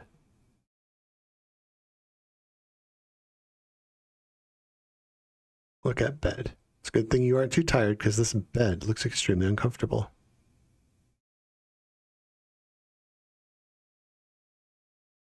Talk to wall. Hey, buddy. Yeah, I'm still here. What's the deal with that psycho doctor? You mean Dear Dr. Slash? She's quite a lady. She gave me a working over I won't soon forget. Lucky for me, I'm not even close to human. I'd probably end up like you, breeding stock. Boy, would I like to get out of here. Well, it was nice talking to you. Just get me out of here.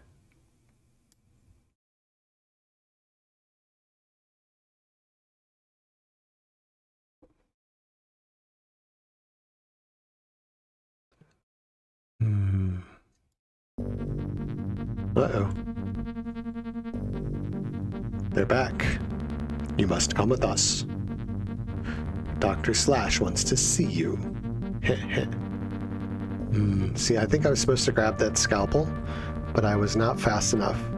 So it's probably going to repeat the process.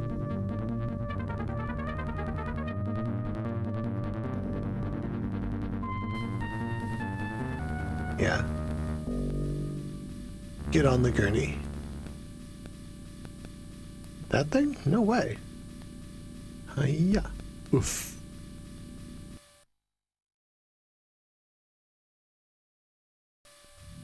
Alright, so we're gonna take the scalpel. Quickly, while the intern is out of the room, you reach out and grab the scalpel. You squirrel it away in your sleeve and hope no one will notice its absence.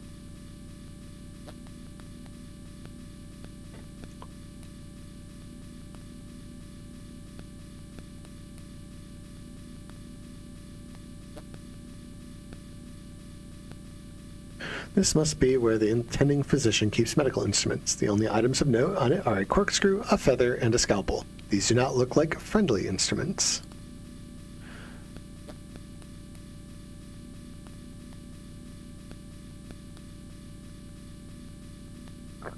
Now then.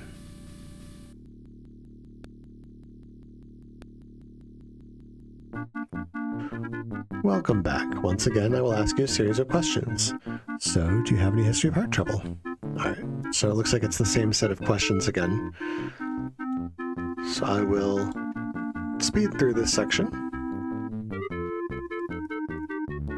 Don't know of any liver or kidney diseases. I'm an innie. Good night, Diesel. Thanks for hanging out. Sorry you didn't quite get to the gender bender part. This is Mr. Hypo. Wait, not Mr. Hypo.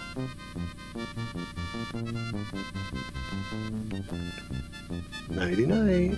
Zzz.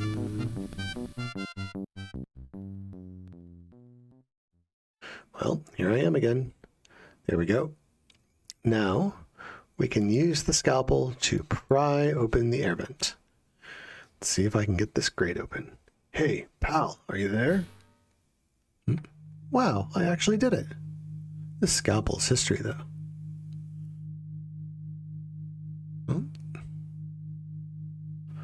Peace out, Dilma. Oh, okay. Big red dude has nothing interesting to say, so we will go into the air vent. Open the air vent, crawl inside, let it close behind me. So, there are, crawl through the air vent. Let's take a look over here. There's big red dude.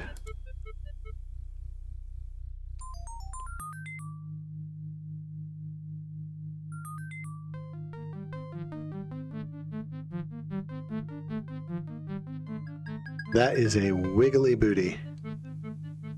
It is an abnormally large air vent, yes. He's making gross, squelching noises as he eats that guard, which apparently he's been doing for the last week. And over here is the empty cell.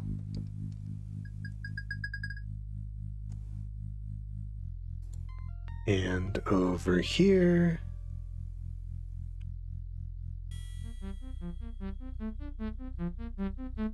You give the grate a couple of kicks and nothing happens. You work up a bit of adrenaline and try again. This time you hear a loud snap as the latch gives way.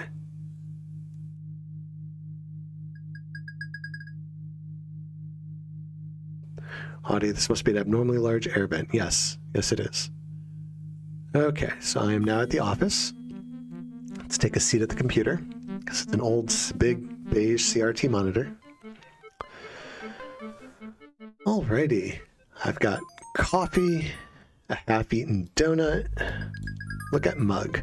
Peering into the depths of the coffee mug, you notice what appears to be a small bacteria colony declaring independence from its larger neighbor. Apparently the coffee has not been drunk in a while. Look at donut. The donut is no longer edible. It has been sitting here for, well, it's probably too old to be carbon dated. The glaze has flowed down onto the newspaper, forming a permanent bond. Look at security station. This must be where the guard monitors security operations. Look at magazine.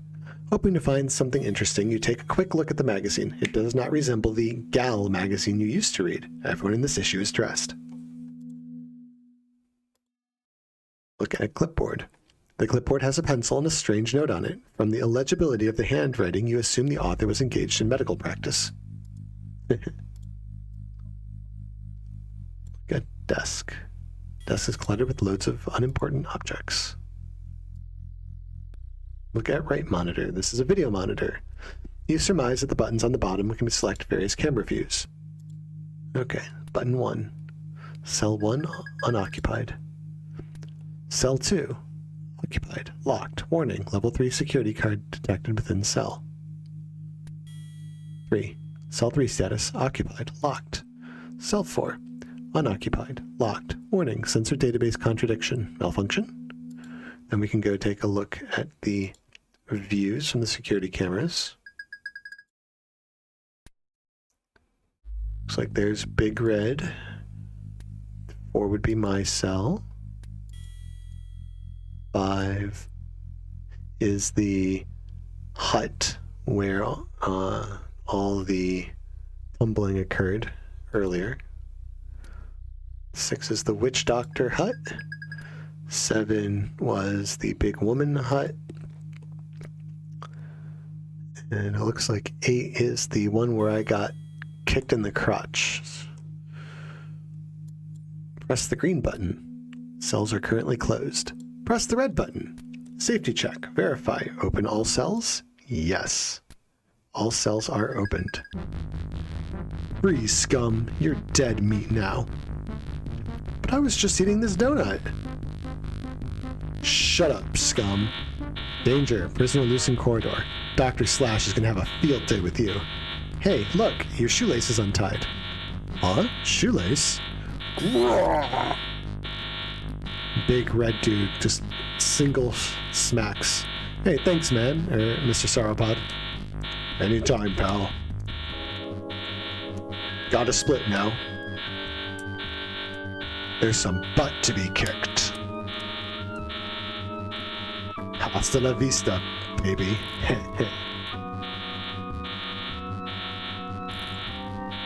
He is in the process of destroying the space. Uh-oh. I think this is broken. Alright, so we are back now, and it looks like everything is completely crushed.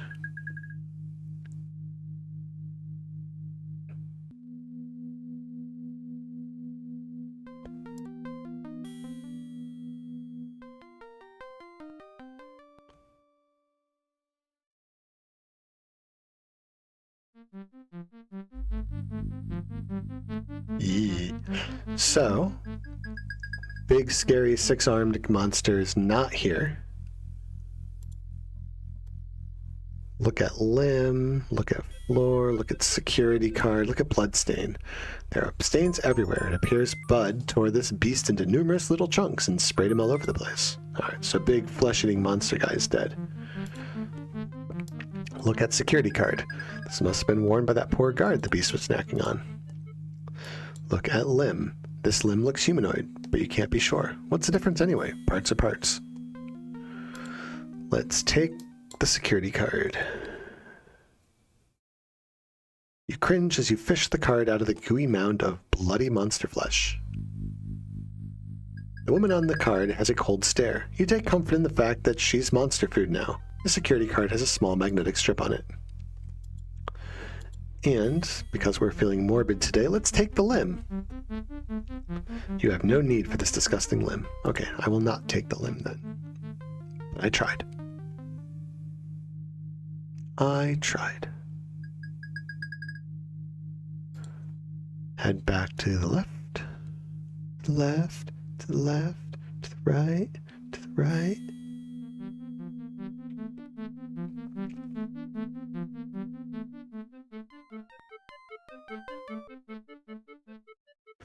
We're going to keep going left.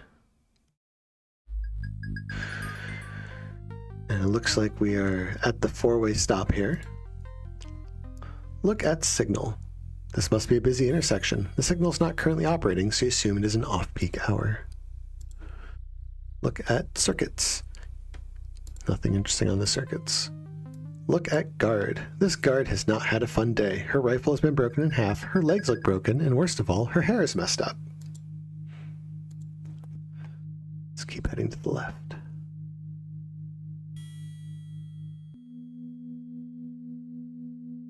Alrighty, here we are. The title of the game. Look at strange device. The nature of this device is not known to you. Doesn't look like anything you've ever seen before.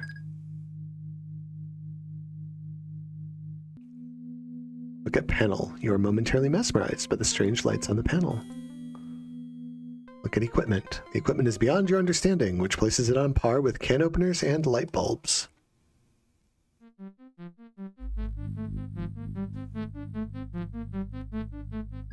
Look at platform. The platform stands beneath a strange-looking device. A small ramp leads up to the center of the platform. The top of this looks like an 8-ball. What the?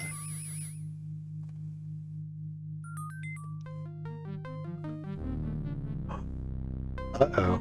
So I'm standing in this cylinder. On the left, it has a male symbol, and it's full.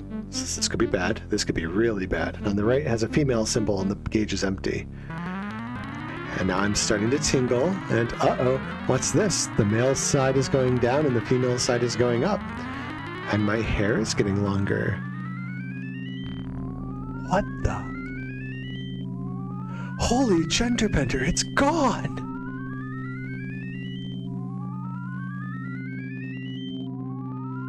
Stone is a dead man.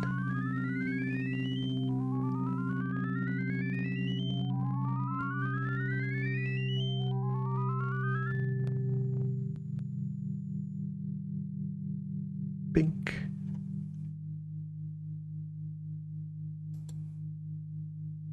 And I got that hip swagger now. Because apparently Femrex knows how to strut her stuff. Although the arm waggle is a little distracting. So I throw my hands out left and right while I walk.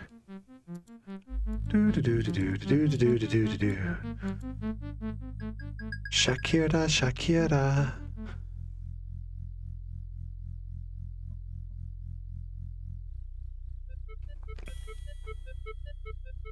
Let's go north.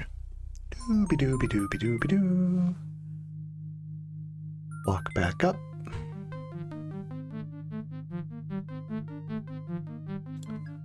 Walkie, walkie, walkie, walkie, walkie, walkie, walkie, walkie. All right, and we are back at the room where we lost our gear and got stripped from us. Got a dead guard on the ground here. Look at guard. Look at that. It's the same woman who patted you down and took away your stuff. It doesn't look like she's going to be giving you any more pat downs now. Too bad.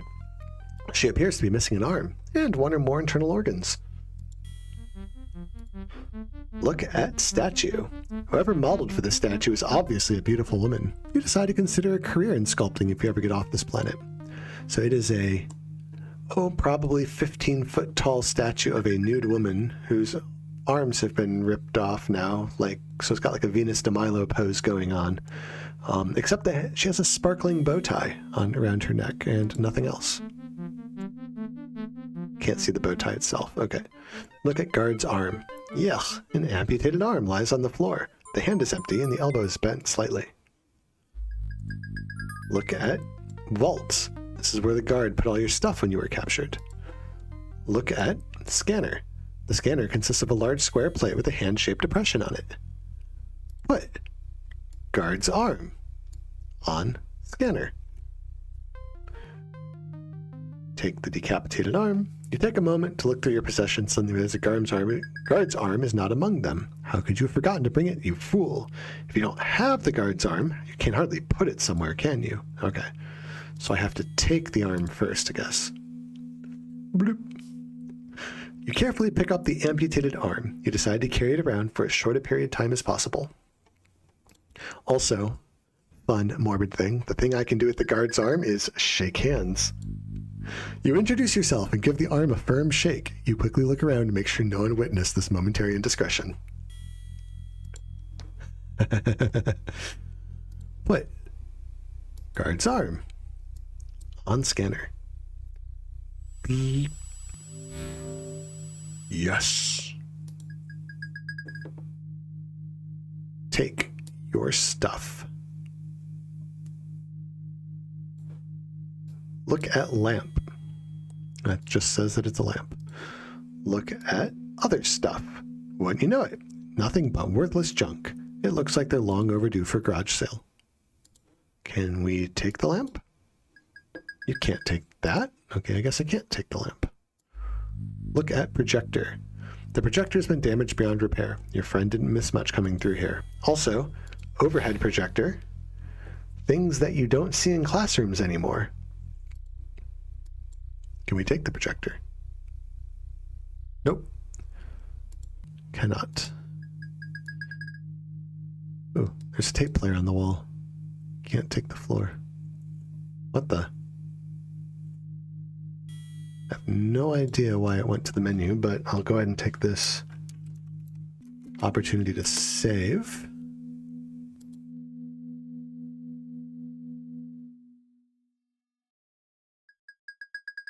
And we will go ahead and look at the tape player. This must have belonged to that dead guard over there. You find it odd there's no tape in it. Take the tape player. Bloop. Good idea. You never know when you'll get the urge to crank up some tunes. Wow, that is kind of dating the game, to be honest. So, CDs existed in '93. I'd like to think that's a given. But it's not a CD player, it's a tape player.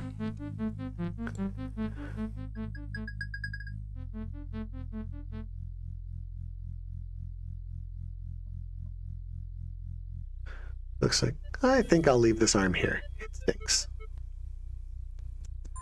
Yes, Audie, it is the thing. Only it's not a disembodied hand, it's the forearm as well. Look at guard. This guard has probably looked better. You gather the credit chip in her hand was used in an attempt to buy her safety from your large friend. Apparently the offer was refused. Oh, she's got a credit chip. I will take the credit chip. Dink. This looks like an honest-to-goodness credit chip. If you started paying all your bills, you could probably qualify for one of these in about 20 years. Is there anything else to look at? Oh, I went down south by mistake. Alright, we'll come back to that room later, because that's where the teleporter is, so that will be the exit.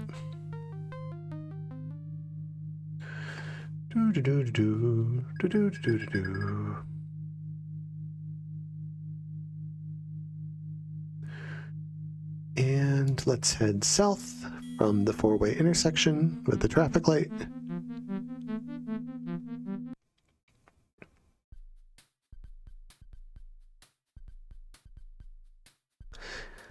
Ladies' night every night.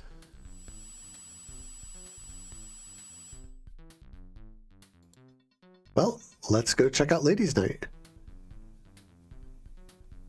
Sounds like it's a pub. Wanda's Bar. Look at dance floor. You are overwhelmed by night fever. You get the urge to whip off your coat and start swinging it around your head. Fortunately, sanity prevails, and you decide not to draw attention to yourself.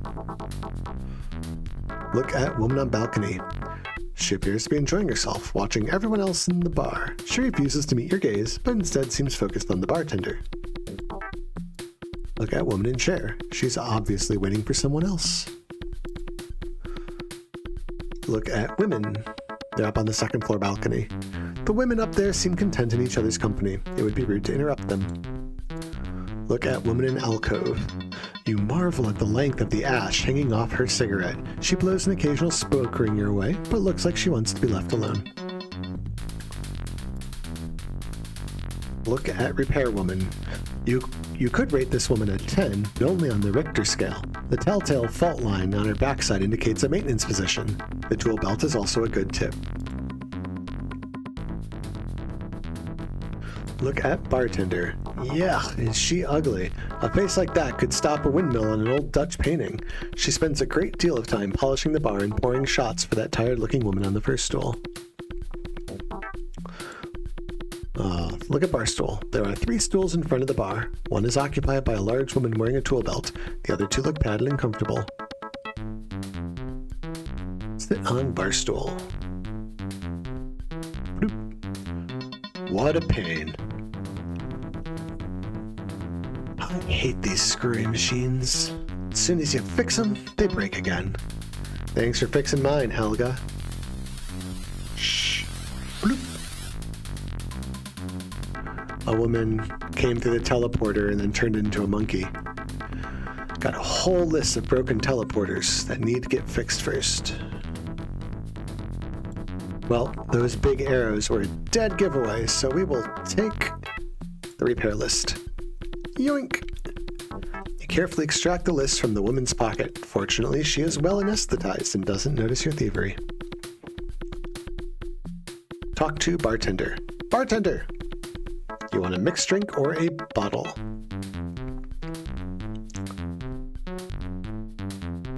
I'll take a bottle. Okay, what do you want? I have the choice of Venusian brandy, Andorian squid bile, distilled triple juice vodka for our Star Trek friends, or some halakot kidney nectar. What should I get?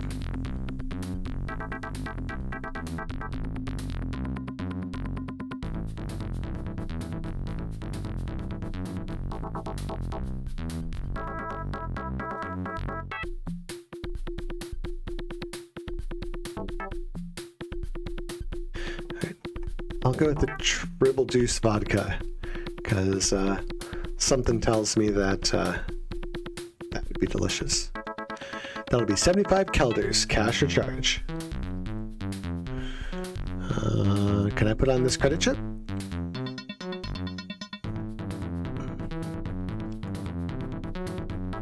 No problem. Blink. Alien liquor. Having paid for the bottle of liquor, you now stash it in your jacket for safekeeping.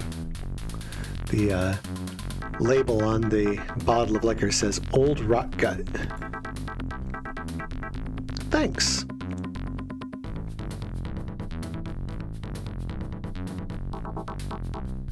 Take credit chip. You retrieve your credit chip from the bar, hoping to find further use for it later.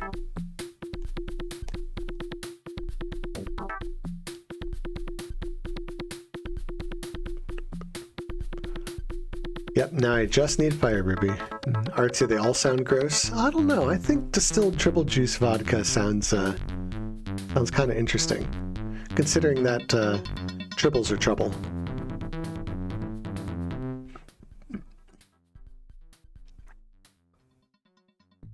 Doo-doo-doo-doo-doo. Heading down south.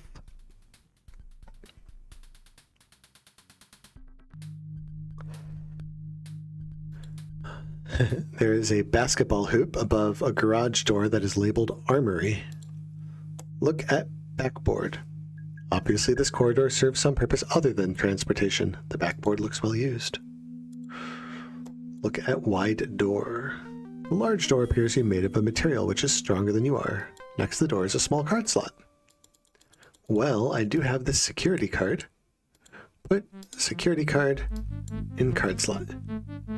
Zinc. Haha.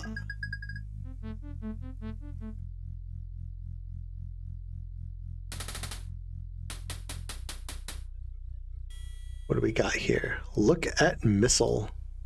Look at the size of that missile. It's so long and hard. Wait a second. That kind of stuff has never stimulated you before.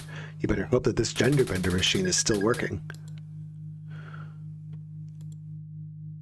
So apparently it either changes more than Rex's gender, or maybe it's just discovering a part of himself he never knew before. Look at barrels. I'm going with the latter there. I think the gender bender's allowing Rex to learn a little bit more about himself. Maybe that's why he always struggles to get with women. These barrels look like they should contain gunpowder or something similar. Instead, they seem to be full of plastic monkeys. You wonder what possible military purpose these monkeys could serve. Look at powder puff. This is obviously the means of bulk application for the baby powder, because it is a powder puff literally the size of a futon. Look at powder container. Baby powder? This was definitely an armory stocked by the female side of the Great Gender War. You briefly entertain a chauvinistic thought, but are quickly humbled by the simple fact that they did win the war. Aw, poor chauvinistic Rex. Look at inflatable raft. The raft does not appear to be in good shape. You doubt if it's even seaworthy. Look at loading ramp. This must be for loading the blimp. It is currently blocked by a large armored vehicle. Look at armored vehicle. This appears to be ground transport, able to negotiate all variety of terrain, if only you knew how to drive one. Look at escape hatch. This must be a means of egress from the armored vehicle. Look at chest. What's in the chest? In the chest, you see a variety of useless items and a shining device which you immediately recognize as a target module.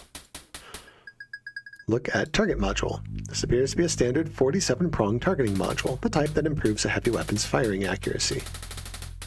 Can we take it? Yes, we can. You slip the target module into your pocket.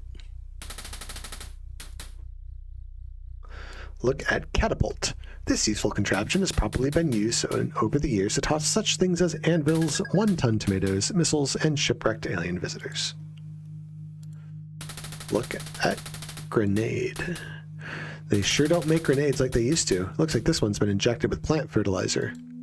It's a grenade about two stories tall. Look at ammunition.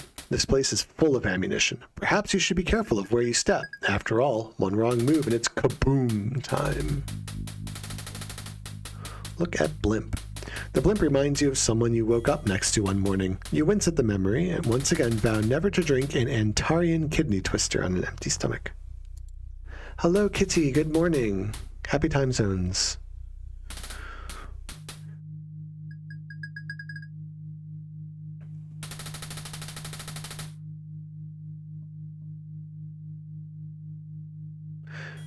Continuing on.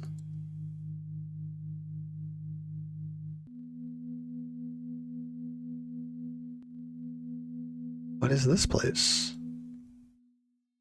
Look at wooden statue.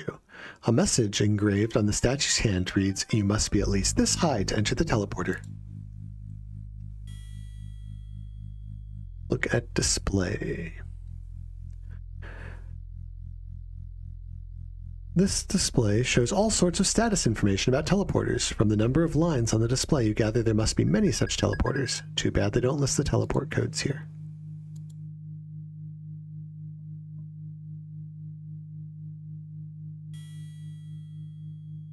Look at picture.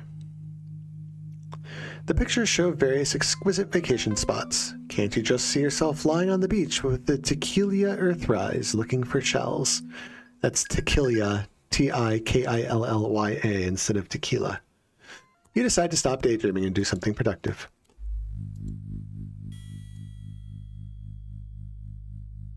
Looks like none of the other blinking lights. Look at conveyor belt. This must be the baggage belt. You have been wary of such things ever since your favorite suitcase was eaten by a Rectarian baggage handler. Look at plant. The plants need water, but otherwise they look alright. Okay. Don't think we want to leave on the teleporter just yet, but nice airline gag, I guess. And we will continue to the right.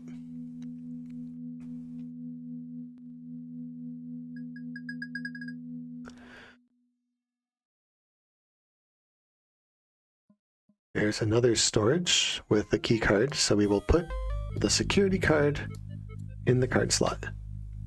Bloop. And we will enter the storage room.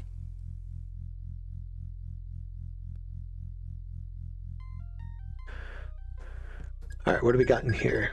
Look at sacks. There are several green sacks lying around. They look like they contain textiles of some sort. They could even be dirty laundry. Look at barrel. The contents of this barrel here are a mystery to you. Look at carton. You notice something interesting in one of the cartons. The other cartons do not appear to contain anything of interest to you. Okay, so what's interesting in the carton? Look at charge cases. These look like standard charge cases used to pack explosives. They would be extremely dangerous if they had anything in them. Take the charge cases. You pick up the charge cases and quickly examine them. They are empty. Fondle the charge cases. After stroking the charge cases for a few exciting minutes, you decide to get back to the business at hand. Look at flour. There are 3 flour sacks, one almost empty, the other 2 full. Your baking ability is practically non-existent, so flour doesn't interest you much. Look at can. The can is empty and looks like it may even have a hole in it. Look at carton. Since you already scrounged the charge cases, the cartons no longer contain anything that interests you. Look at bucket of tar. The bucket of tar reminds you of a punishment someone once said you deserved. It's black and sticky. Can we take the tar? Yeah. No, thank you. All right, no tar for us. Look at rat. The rat seems to be watching you. Can we talk to the rat? Greetings, rat. No, it didn't respond. Can we take the rat? You don't have any place to keep a pet. Sorry, Artsy, no rats. No place to keep the pet.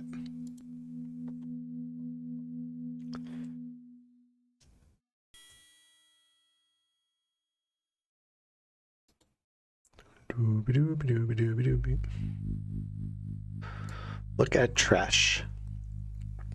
The trash smells awful.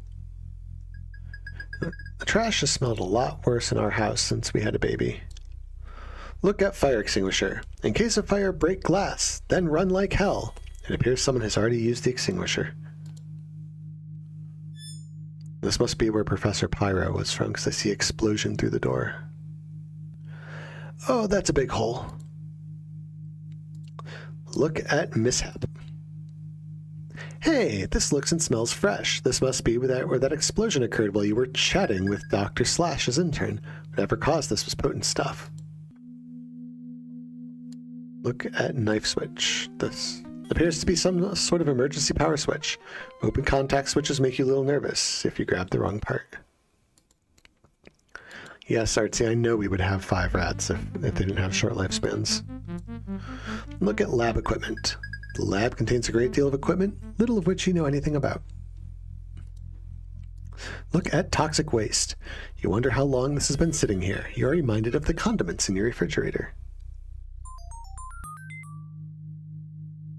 Look at air purifier. From the smell in here, you presume the air purifier is not working properly. Look at experiment. Underneath each of the glass domes is a brain pickled in formaldehyde. The labels underneath the domes read Citron brain, Motron brain, and Human brain. The human brain appears to be significantly smaller than the others. The exact nature of the experiment escapes you, but you decide you'd rather not participate in it.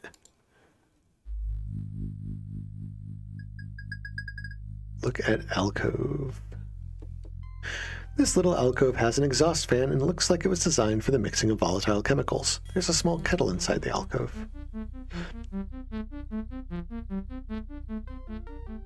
Look at Petrox.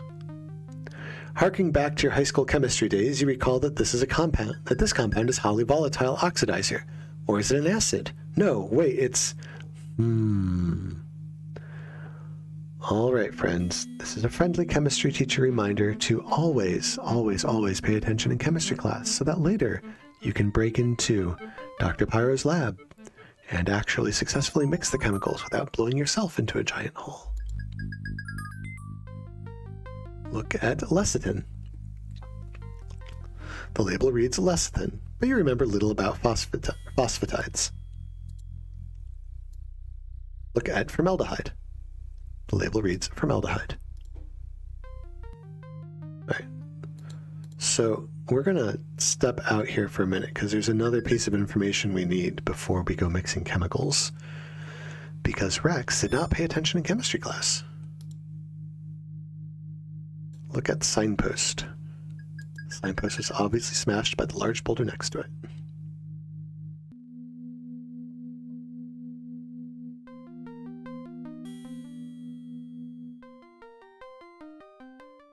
Look at door. The door looks extremely solid. It must be locked from the inside. You don't see any mechanism from locking it out here. Alright, and we will head this way.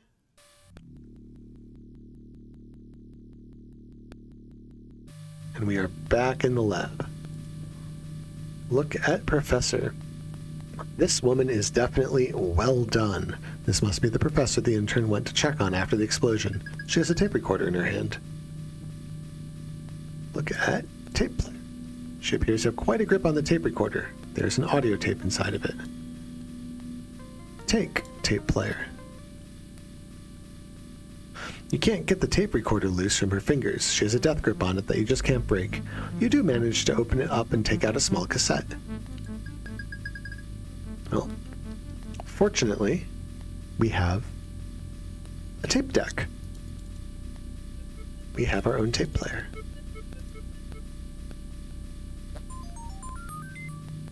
Okay.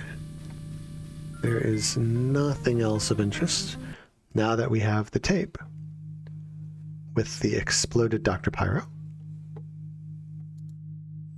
We can head back down south and we can play with some chemicals.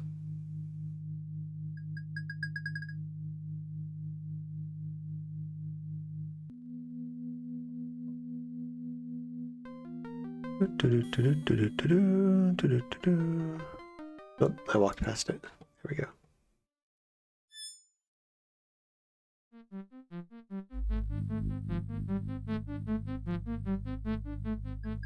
Alrighty. Now we shall take the Petrox. You carefully pick up the flask. We shall take the lecithin. You carefully pick up the flask. And we shall take the formaldehyde. You carefully pick up the flask. And now we will put the audio tape into the tape player. We'll activate. Play audio tape. You hear a feminine voice dictating, Entry 21, 28, by Cuspor 90919, Project Kablooey. Professor I'm a Pyro reporting. I'm a Pyro. This batch will be called Lot 7. It is essentially Lot 6 with a higher Petrox concentration. I'll start by adding a drop of Petrox. Okay, and then a dollop of lecithin and a gentle stir. That looks pretty good. Now the formaldehyde, just a dash. Another gentle stir. All right, finally a splash of alcohol. Okay, this batch looks good. I am transporting the mixture to the processing bench where I will, oops, blam! The rest of the tape is silent. Okay. So we need to remember the right concentrations here, even though they aren't really concentrations or volumes, really. They aren't very precise volumes. So we need a drop of Petrox, dollop of lecithin, dash of formaldehyde, and splash of alcohol. Would someone be so kind as to enter that in the chat so that I can reference that? Drop of Petrox, dollop of lecithin. You can just put like drop P, dollop L, dash F, splash A, and I'll remember what it is I need to do. Kitsy, I've never played Ace Attorney, but I've heard people talk highly of it. Is it a good game?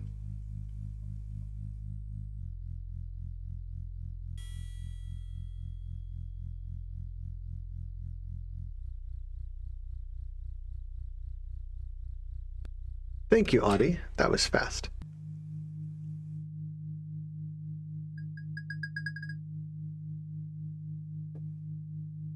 Alrighty, so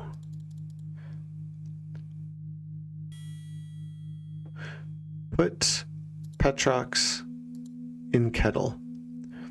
We want a drop of Petrox and a drop of Petrox, and I stir it. This music makes it sound like we're up to shenanigans, because we are. Put less than, and we're going to do a dollop and a dollop of lecithin.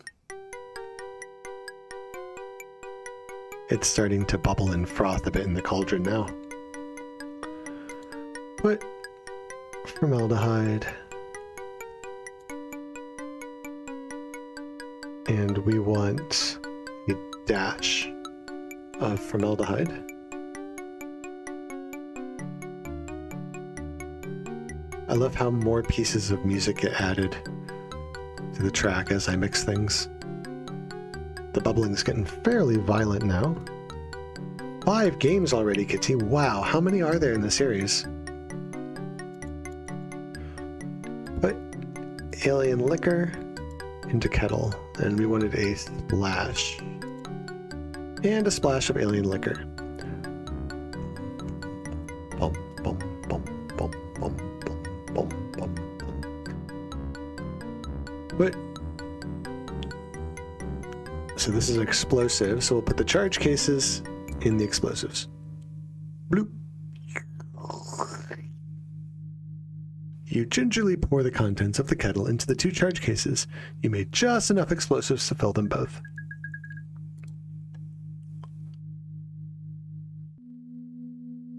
Alrighty.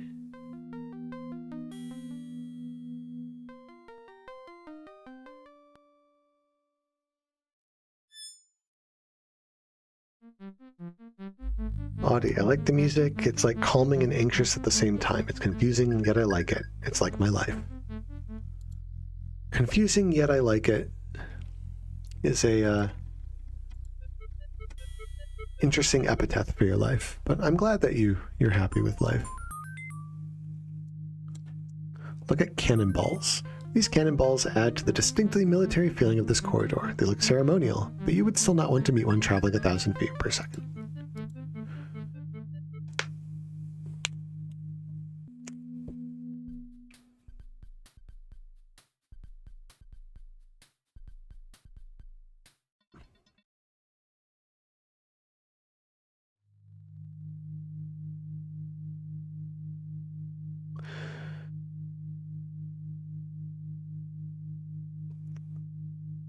Six mainline games and 2 spin-off games. Wow.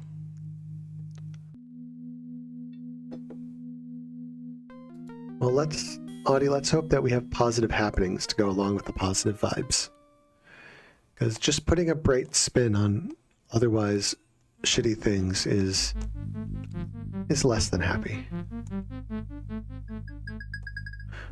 Alrighty, so back earlier we tried to go to that village and got nut kicked because the native woman did not like male keepers.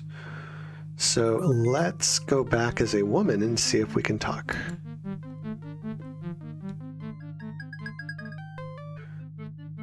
Okay, I don't know what the code was for the first one because I wasn't paying too close attention, but we will read this repair list.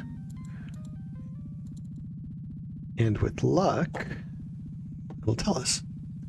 The computer printout appears to be a list of teleporters and their maintenance status. Reading the list, you learn that the teleporters 3290, 2558, 9327, and 1686 have been taken offline pending repairs.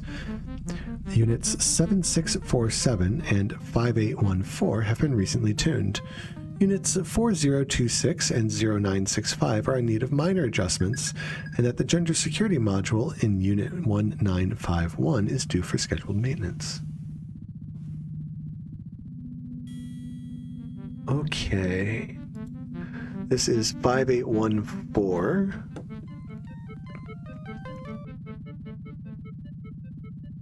Okay, so if 5814 is the one we're at, let's do 7647.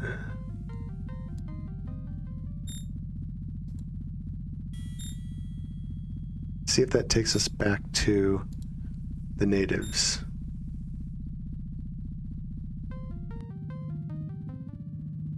Blink. Let's see where it takes us. Fingers crossed.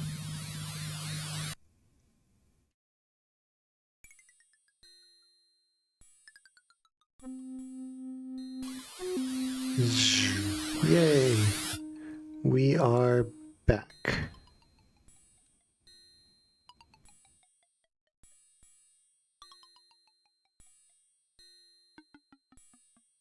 We are back at the giant hut, and now we will continue south a little further. Doo-doo-doo. The giant woman is still there with her legs in the air. See if we can talk to the huge legs. Greetings, huge legs. No response.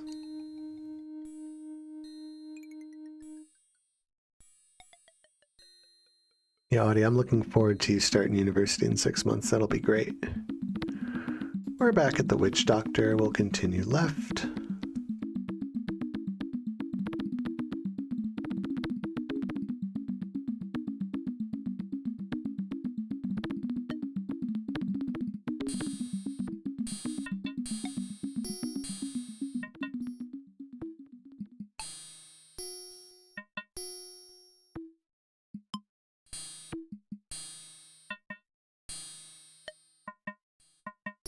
Alrighty.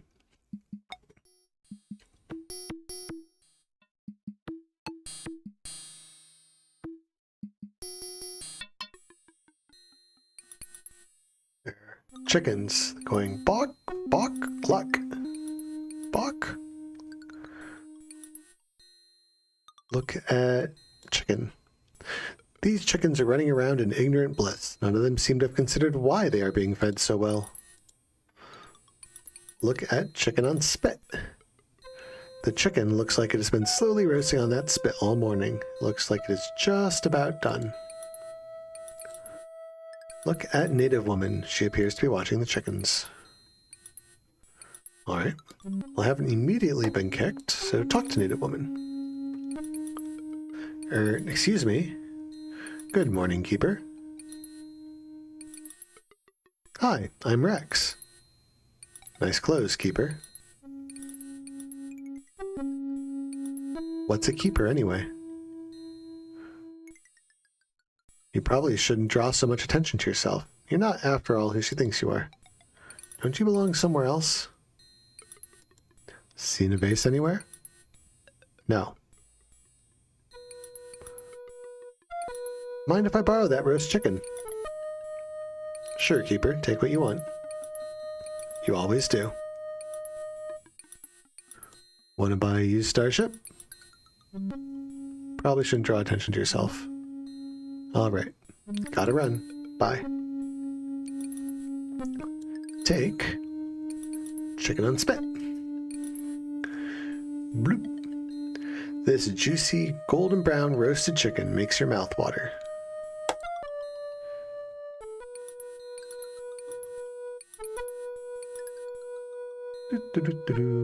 Got the chicken.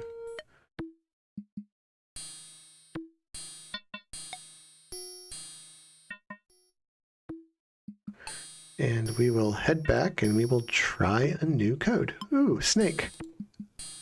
Look at slithering snake. He looks harmless enough. Talk to slithering snake. Greetings, slithering snake. And the snake just passes on by. How rude.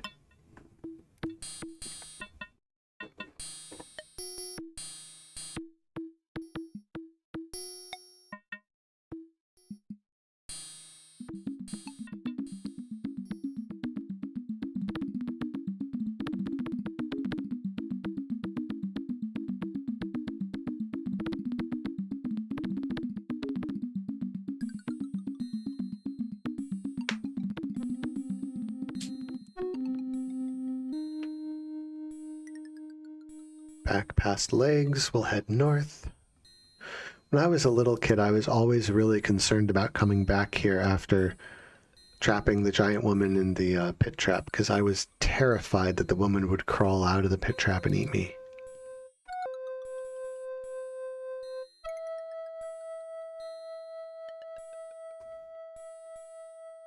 We'll head into the teleporter.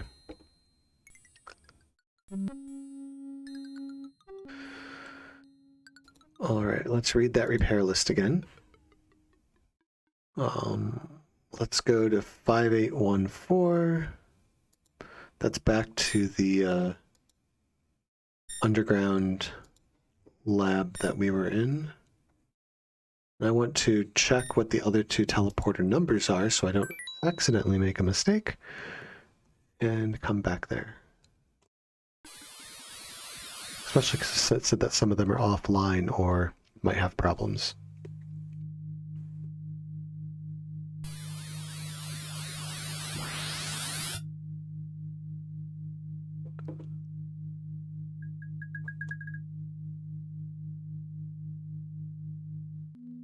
We'll head on back south. That's the nude woman statue. And down the crushed corridor to the four-way stop with the traffic light. Hip wiggle, hip wiggle.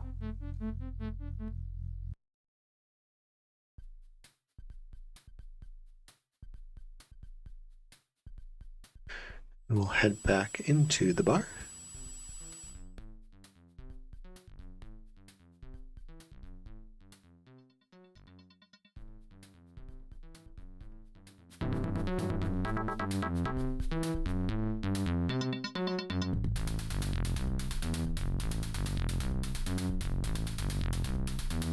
That won't actually let me go inside.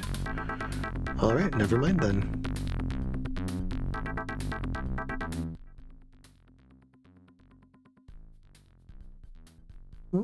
We will check out then.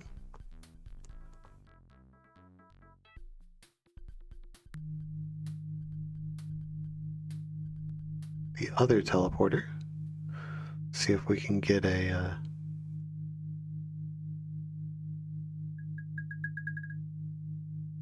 number here. So this one is 1951. The repair list says that the gender security module in 1951 is due for scheduled maintenance.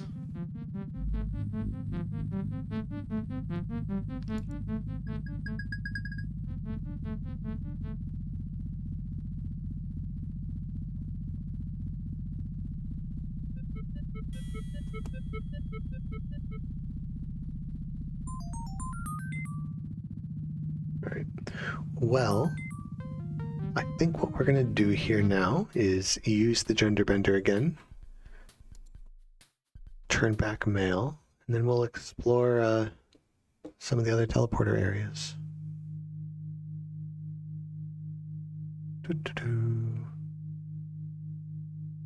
So I'm pretty sure it's canonical, but it might just be fan canon that Rex's name while female is Rox.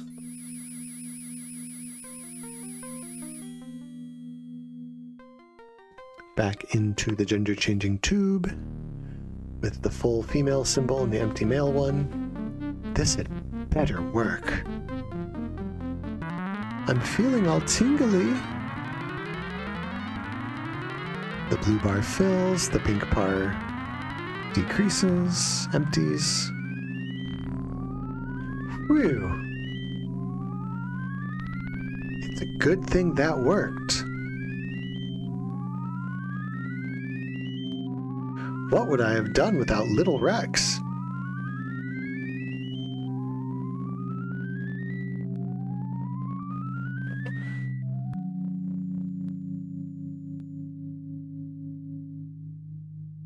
Alright, and I am now male-bodied again.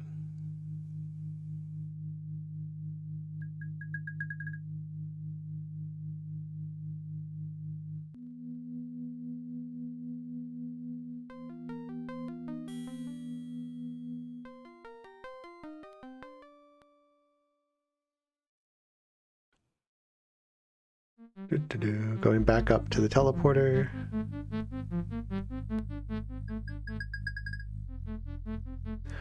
Yeah, Artsy. Rex is not the sort of person that I would call a role model.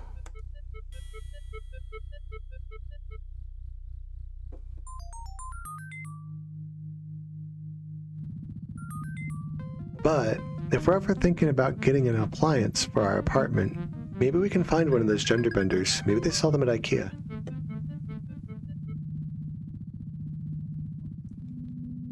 I think we have space for it somewhere. Alright. Let's try 4026. It only needs minor adjustments.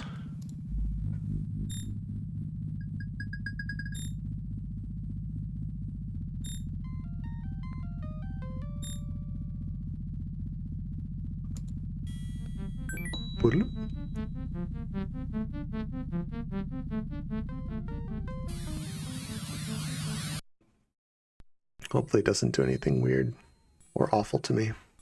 Weird might be fine. Huh. Okay. I am in some sort of radar room. Look at monitor. The monitor provides useful information about the local airspace. You are surprised that it is still operating. Wait, if these readings are correct, then that large ship that shot you down is still up there. You're gonna have to get past that ship to get off this planet.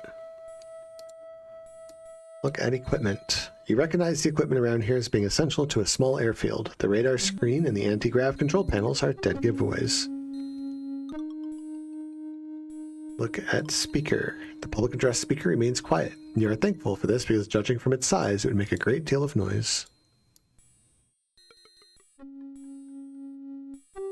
Look at eye chart. They must have used this to administer vision tests for the spacecraft pilots. You give the chart a quick glance and are pleased to see that you still have 20/20 vision. And for those of us without 20/20 vision, the eye chart reads, "You stupid."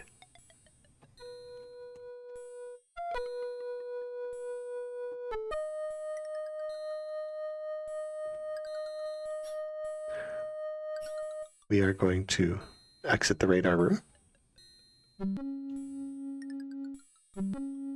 And this looks like there's a ship on the landing pad here that has a tree growing out of it. Look at ship. The ship is in sad shape. A tree grew through it at some point in its history, destroying most of the engine components. The ship is not going anywhere. There's a familiar-looking device dangling from the remains of the cockpit. Look at shield modulator. This is probably one of those advanced defense shield modulators. You had one just like it in the Slippery Pig. It saved your skin in that last space battle, too. Take shield modulator. Thinking that it might come in handy, you slip the shield modulator into your pocket.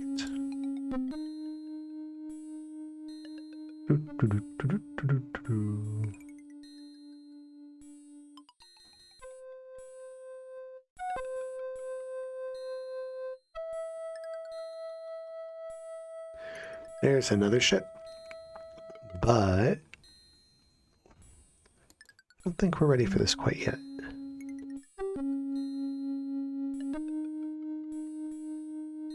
If I remember,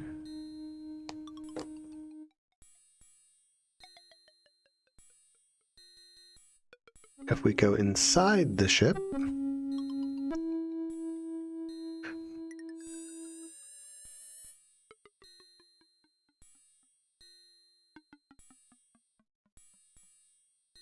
there's this nice big hole in the glass.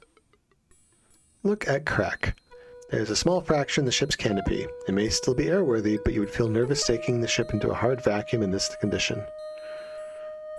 So we will leave the ship for now, because taking the ship into space with a crack in the window is not a good idea.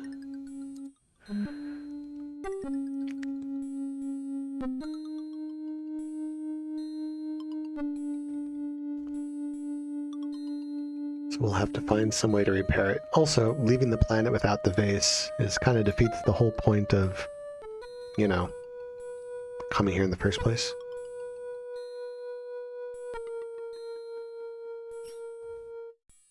So let's go to the control panel.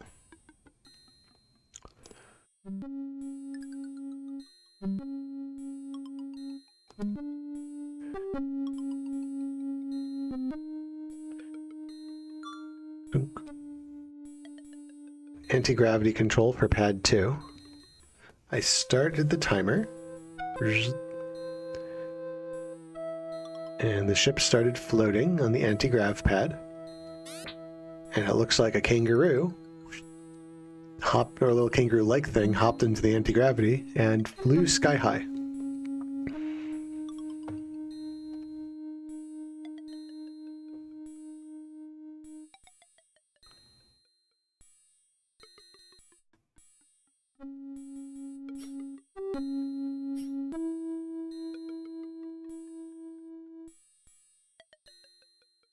Actually, something I want to do is I'm going to swap that to remote instead of timer.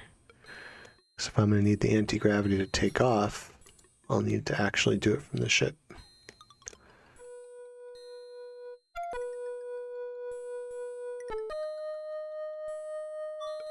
Bink.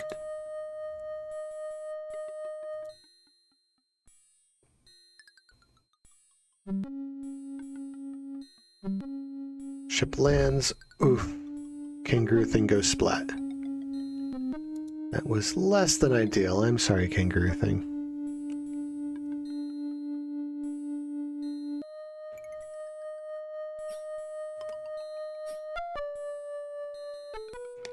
I guess that's what happens when you hop into an anti-gravity field and then it suddenly goes away. Whoop. Hey. Something else fell down. Look at remote. Looks like a remote control for your audio tape player, except it only has one button. Take remote. Bink.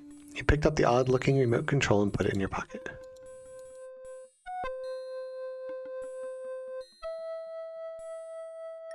And we're going to walk right back to the blood splatter on the ground that used to be this creature. Look at guts.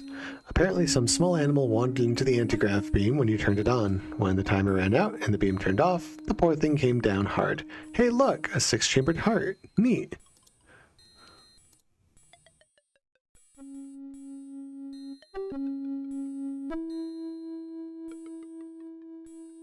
And we'll head back to the control pad. And we'll head back into the teleporter because there's nothing else to do here right now.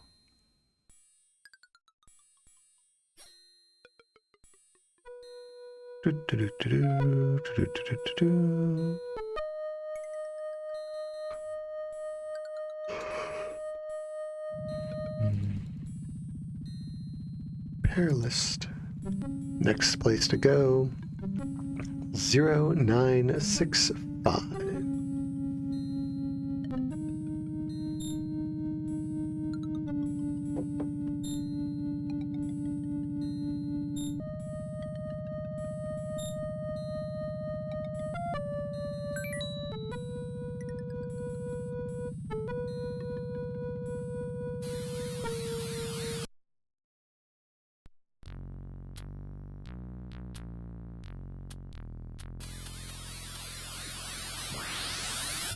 Oh boy, there's a skeleton just resting against the rails. Look at skeleton. Uh-oh. You're less disturbed by the skeleton itself than by the fact that no one has removed it. Look at elevator shaft.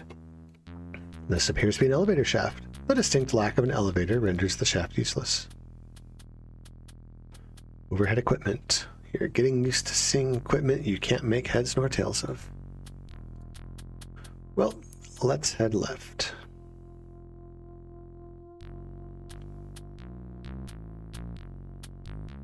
Abandoned city. Wow! You pause for a moment as you get your first look at the enormous city. The entire city seems to be built inside a gigantic metal cylinder. You are obviously on the lower of 2 levels and can see the upper level takes the shape of a gigantic 4-bladed fan. You spend a minute admiring the architecture.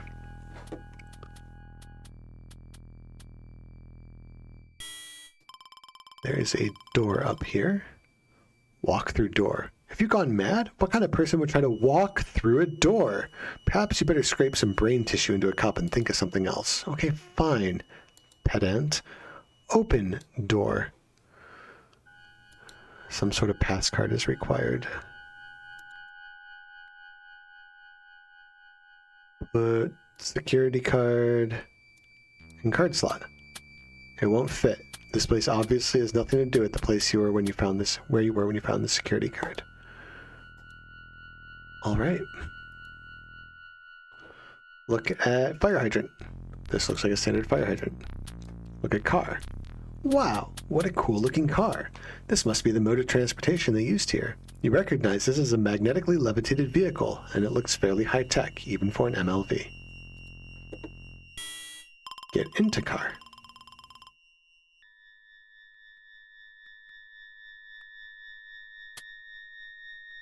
Apparently there are no skeletons in the car. But there is a sock coming out of the glove box and a whole bunch of used cans. And it looks like some sort of kitty... Suction cupped.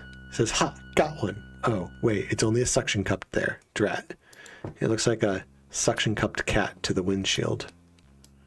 Look at the scent packet. This deodorizer ran out of pleasant smelling evergreen disinfectant about 100 years ago. Look at moldy sock. It's disgusting and smelly. In a way, it makes you feel right at home. Look at soda cans. Before you say anything nasty about the person who left these here, think about the conditions inside of your refrigerator.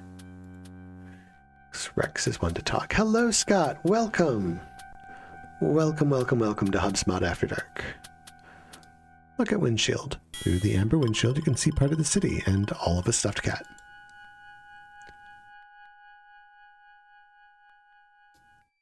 Activate car controls. Security procedure 44D, scanning gender. Passenger cleared. Welcome to the point-and-click adventure known as Rex Nebular and the Cosmic Gender Bender. Alrighty, so we are currently at City Periphery, City Security East Maintenance Elevator.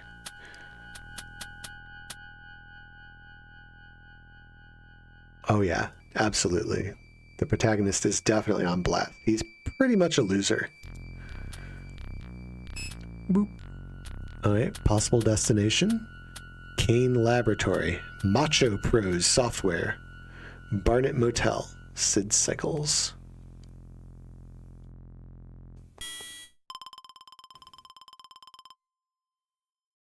Yeah, let's go there.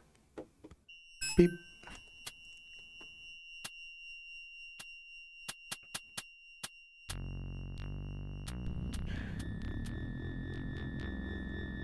And the car moves on its own because it is a magnetically powered hover car on rails. And we reach our destination. Macho Pros Software.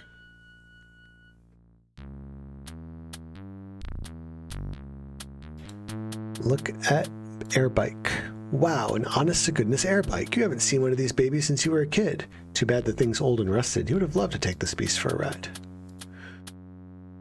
Look at restaurant. You wouldn't seriously consider eating at an Excreta Hut franchise, would you? Think about it. And the building is shaped like a toilet bowl.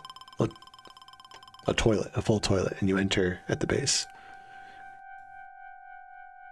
Jean Bidet's Excreta Hut. Look at motel. According to the readouts of the car, this must be the Barnett Motel. You, of course, have better things to do just now than sleep, so your interest in the motel is short-lived. Look at laboratory. Judging by the shape of the building, you conclude it must be some kind of research laboratory. The large microscope on its roof serves as a subtle hint. Yes, Excreta Hut. The fine dining establishment. And we will go to Macho Pro's software shop.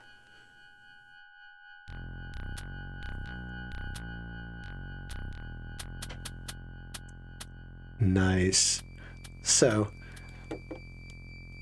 Sierra Online was a old school game developer, and so this is Sahara Offline, 90% off. Look at the sign. You struggle for a minute on the first few letters, but you eventually manage to sound out all the words. Look at Bargain Vat. Boy, is this thing full. Let's see. Freighter Commander with secret cargo mission discs. Krinnik Torf Splatlandia. F98-3. CEO's Request. Sim Intestine. Balance of the Checkbook. Ultimate Roman Numeral. Super Scribblet on 8-inch discs. Deskmole, Squarebert, Breast Quest 24, an OS2 hint book. There must be 24 titles in here. Look at cash register. Normal point of sale cash register. Look at advertising poster.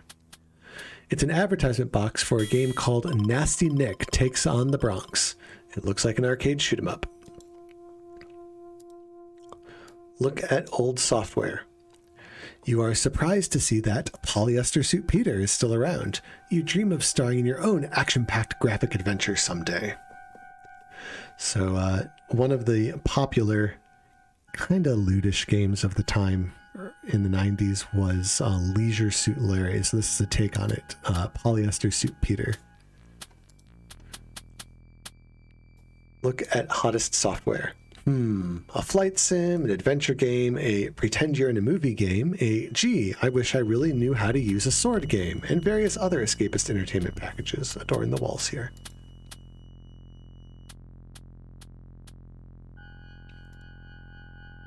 Look at cash register. Can we open the cash register? Maybe.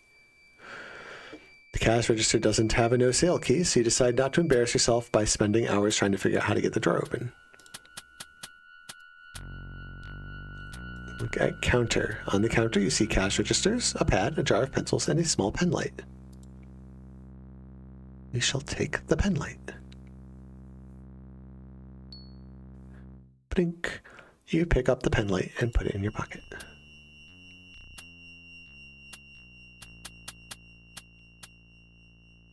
Anything else on the counters? Look at wall. Look at pad of paper. Something is written here, but you can't read the handwriting. It looks like cuneiform.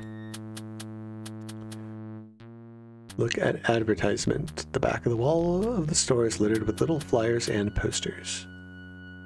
Well, I guess that's all that we need to do here. We're getting close to the end of the game here. Not the end of the game. We still have a ways to go in the game.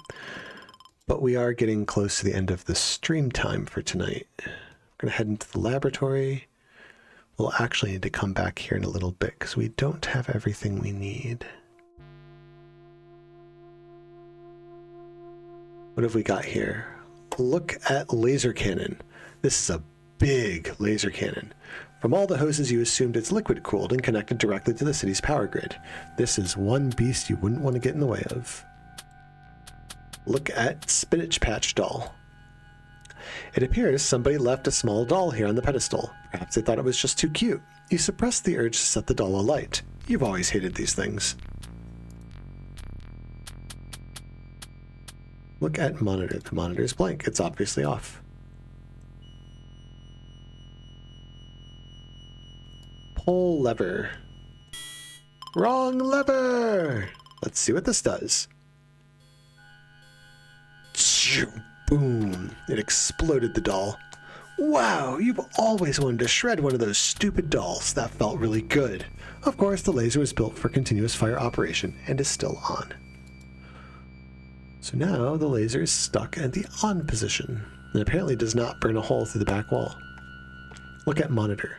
According to this monitor, the laser is producing about a terawatt of optical energy. The continuous updates on the monitor show extreme temperature variation. This is one serious laser cannon. Alright, we actually have to come back here later because we're missing a piece that we need. Yeah, 3 hours just absolutely flies by, Audie. How many earrings do you have, out of curiosity?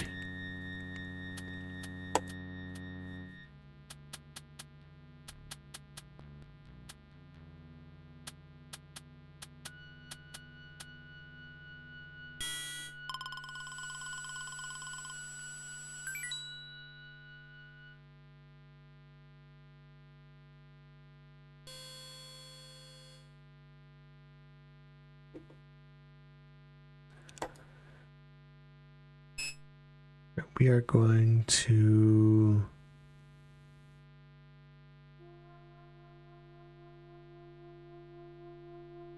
Sandbar Restaurant, Polly's Pleasure Dome. 200 earrings. But some are missing their pair. That's pretty cool, Audie. I would completely lose track of all my earrings if I had that many. I'd probably end up with 100 earrings and all of them missing their pairs.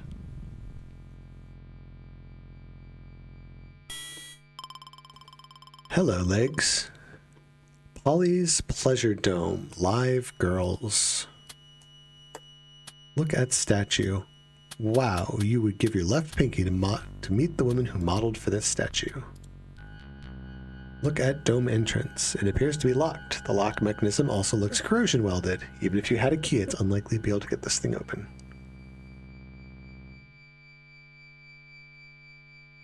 Look at Pleasure Dome. Wow, you gather this must have been quite a place when there were people here, that is. The lights are still working, but there doesn't appear to be anyone inside. Let's go into the sandbar. Not that there would be anybody at the bar, but you never know.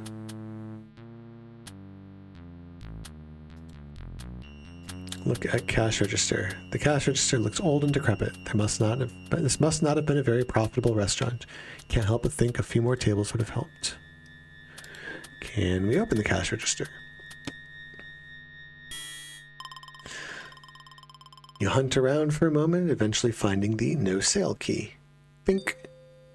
Hey, there's something sparkling in there. Take padlock key. You figure that this might come in handy and quietly slip it into your pocket. Look at trophy. The Marlin trophy on the back wall is smelling the room up. The strange sea monster head near the cash register looks rather odd. You wonder if such a beast could possibly exist. Look at fishing rod. No self-respecting seafood restaurant would be without the obligatory fishing rod glued to the wall. Look at poster. This looks like a picture of a beach stolen from a travel agency. It is faded and cracked. Look at ship's wheel. That makes a wonderful wall ornament. You momentarily imagine a ship on the ocean somewhere carrying a frustrated captain who is unable to steer it.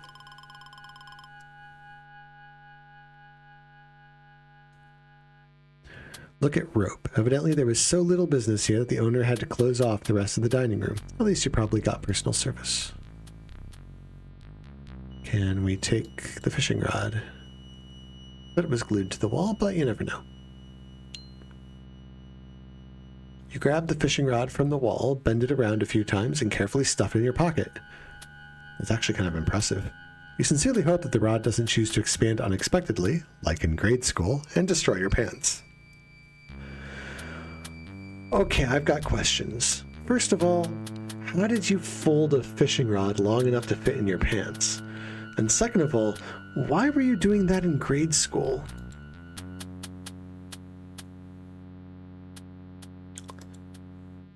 Okay, we're going to disassemble the fishing rod to get a lot of fishing line. Several hundred yards of microthin fiber. Yes, Scott, I do actually have a fishing rod in my pants, but I am happy to see you. Alrighty, and that is 10 o'clock. So we will save here.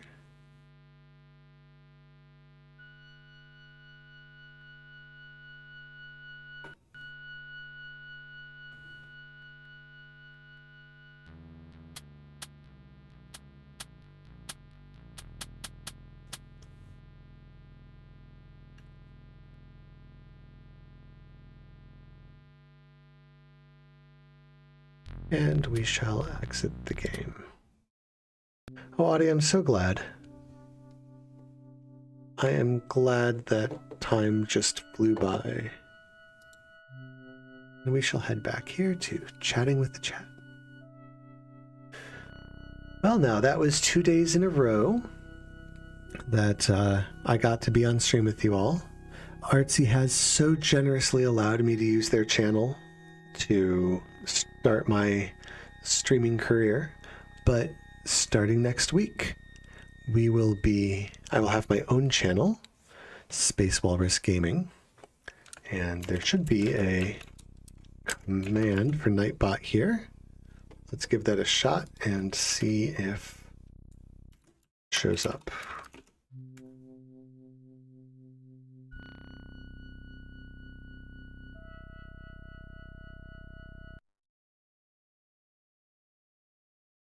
Maybe. There we go. So if you would be so kind, whether you're here live or have watched to the end of my stream and are enjoying fun Rex Nebular content, as well as maybe some Darklands, and if we really want to get into it, some really deep number crunchy games that are more about the math than the gaming, or whatever other retro games that either I own, and I own a bunch, or someone suggests to me, I would be more than happy to play something through for the first time. I would love to have you. And, yep, I gotta turn off desktop audio. Thank you, Artsy. Desktop audio is off. And I will see each and every one of you, hopefully, next week. Bye, all.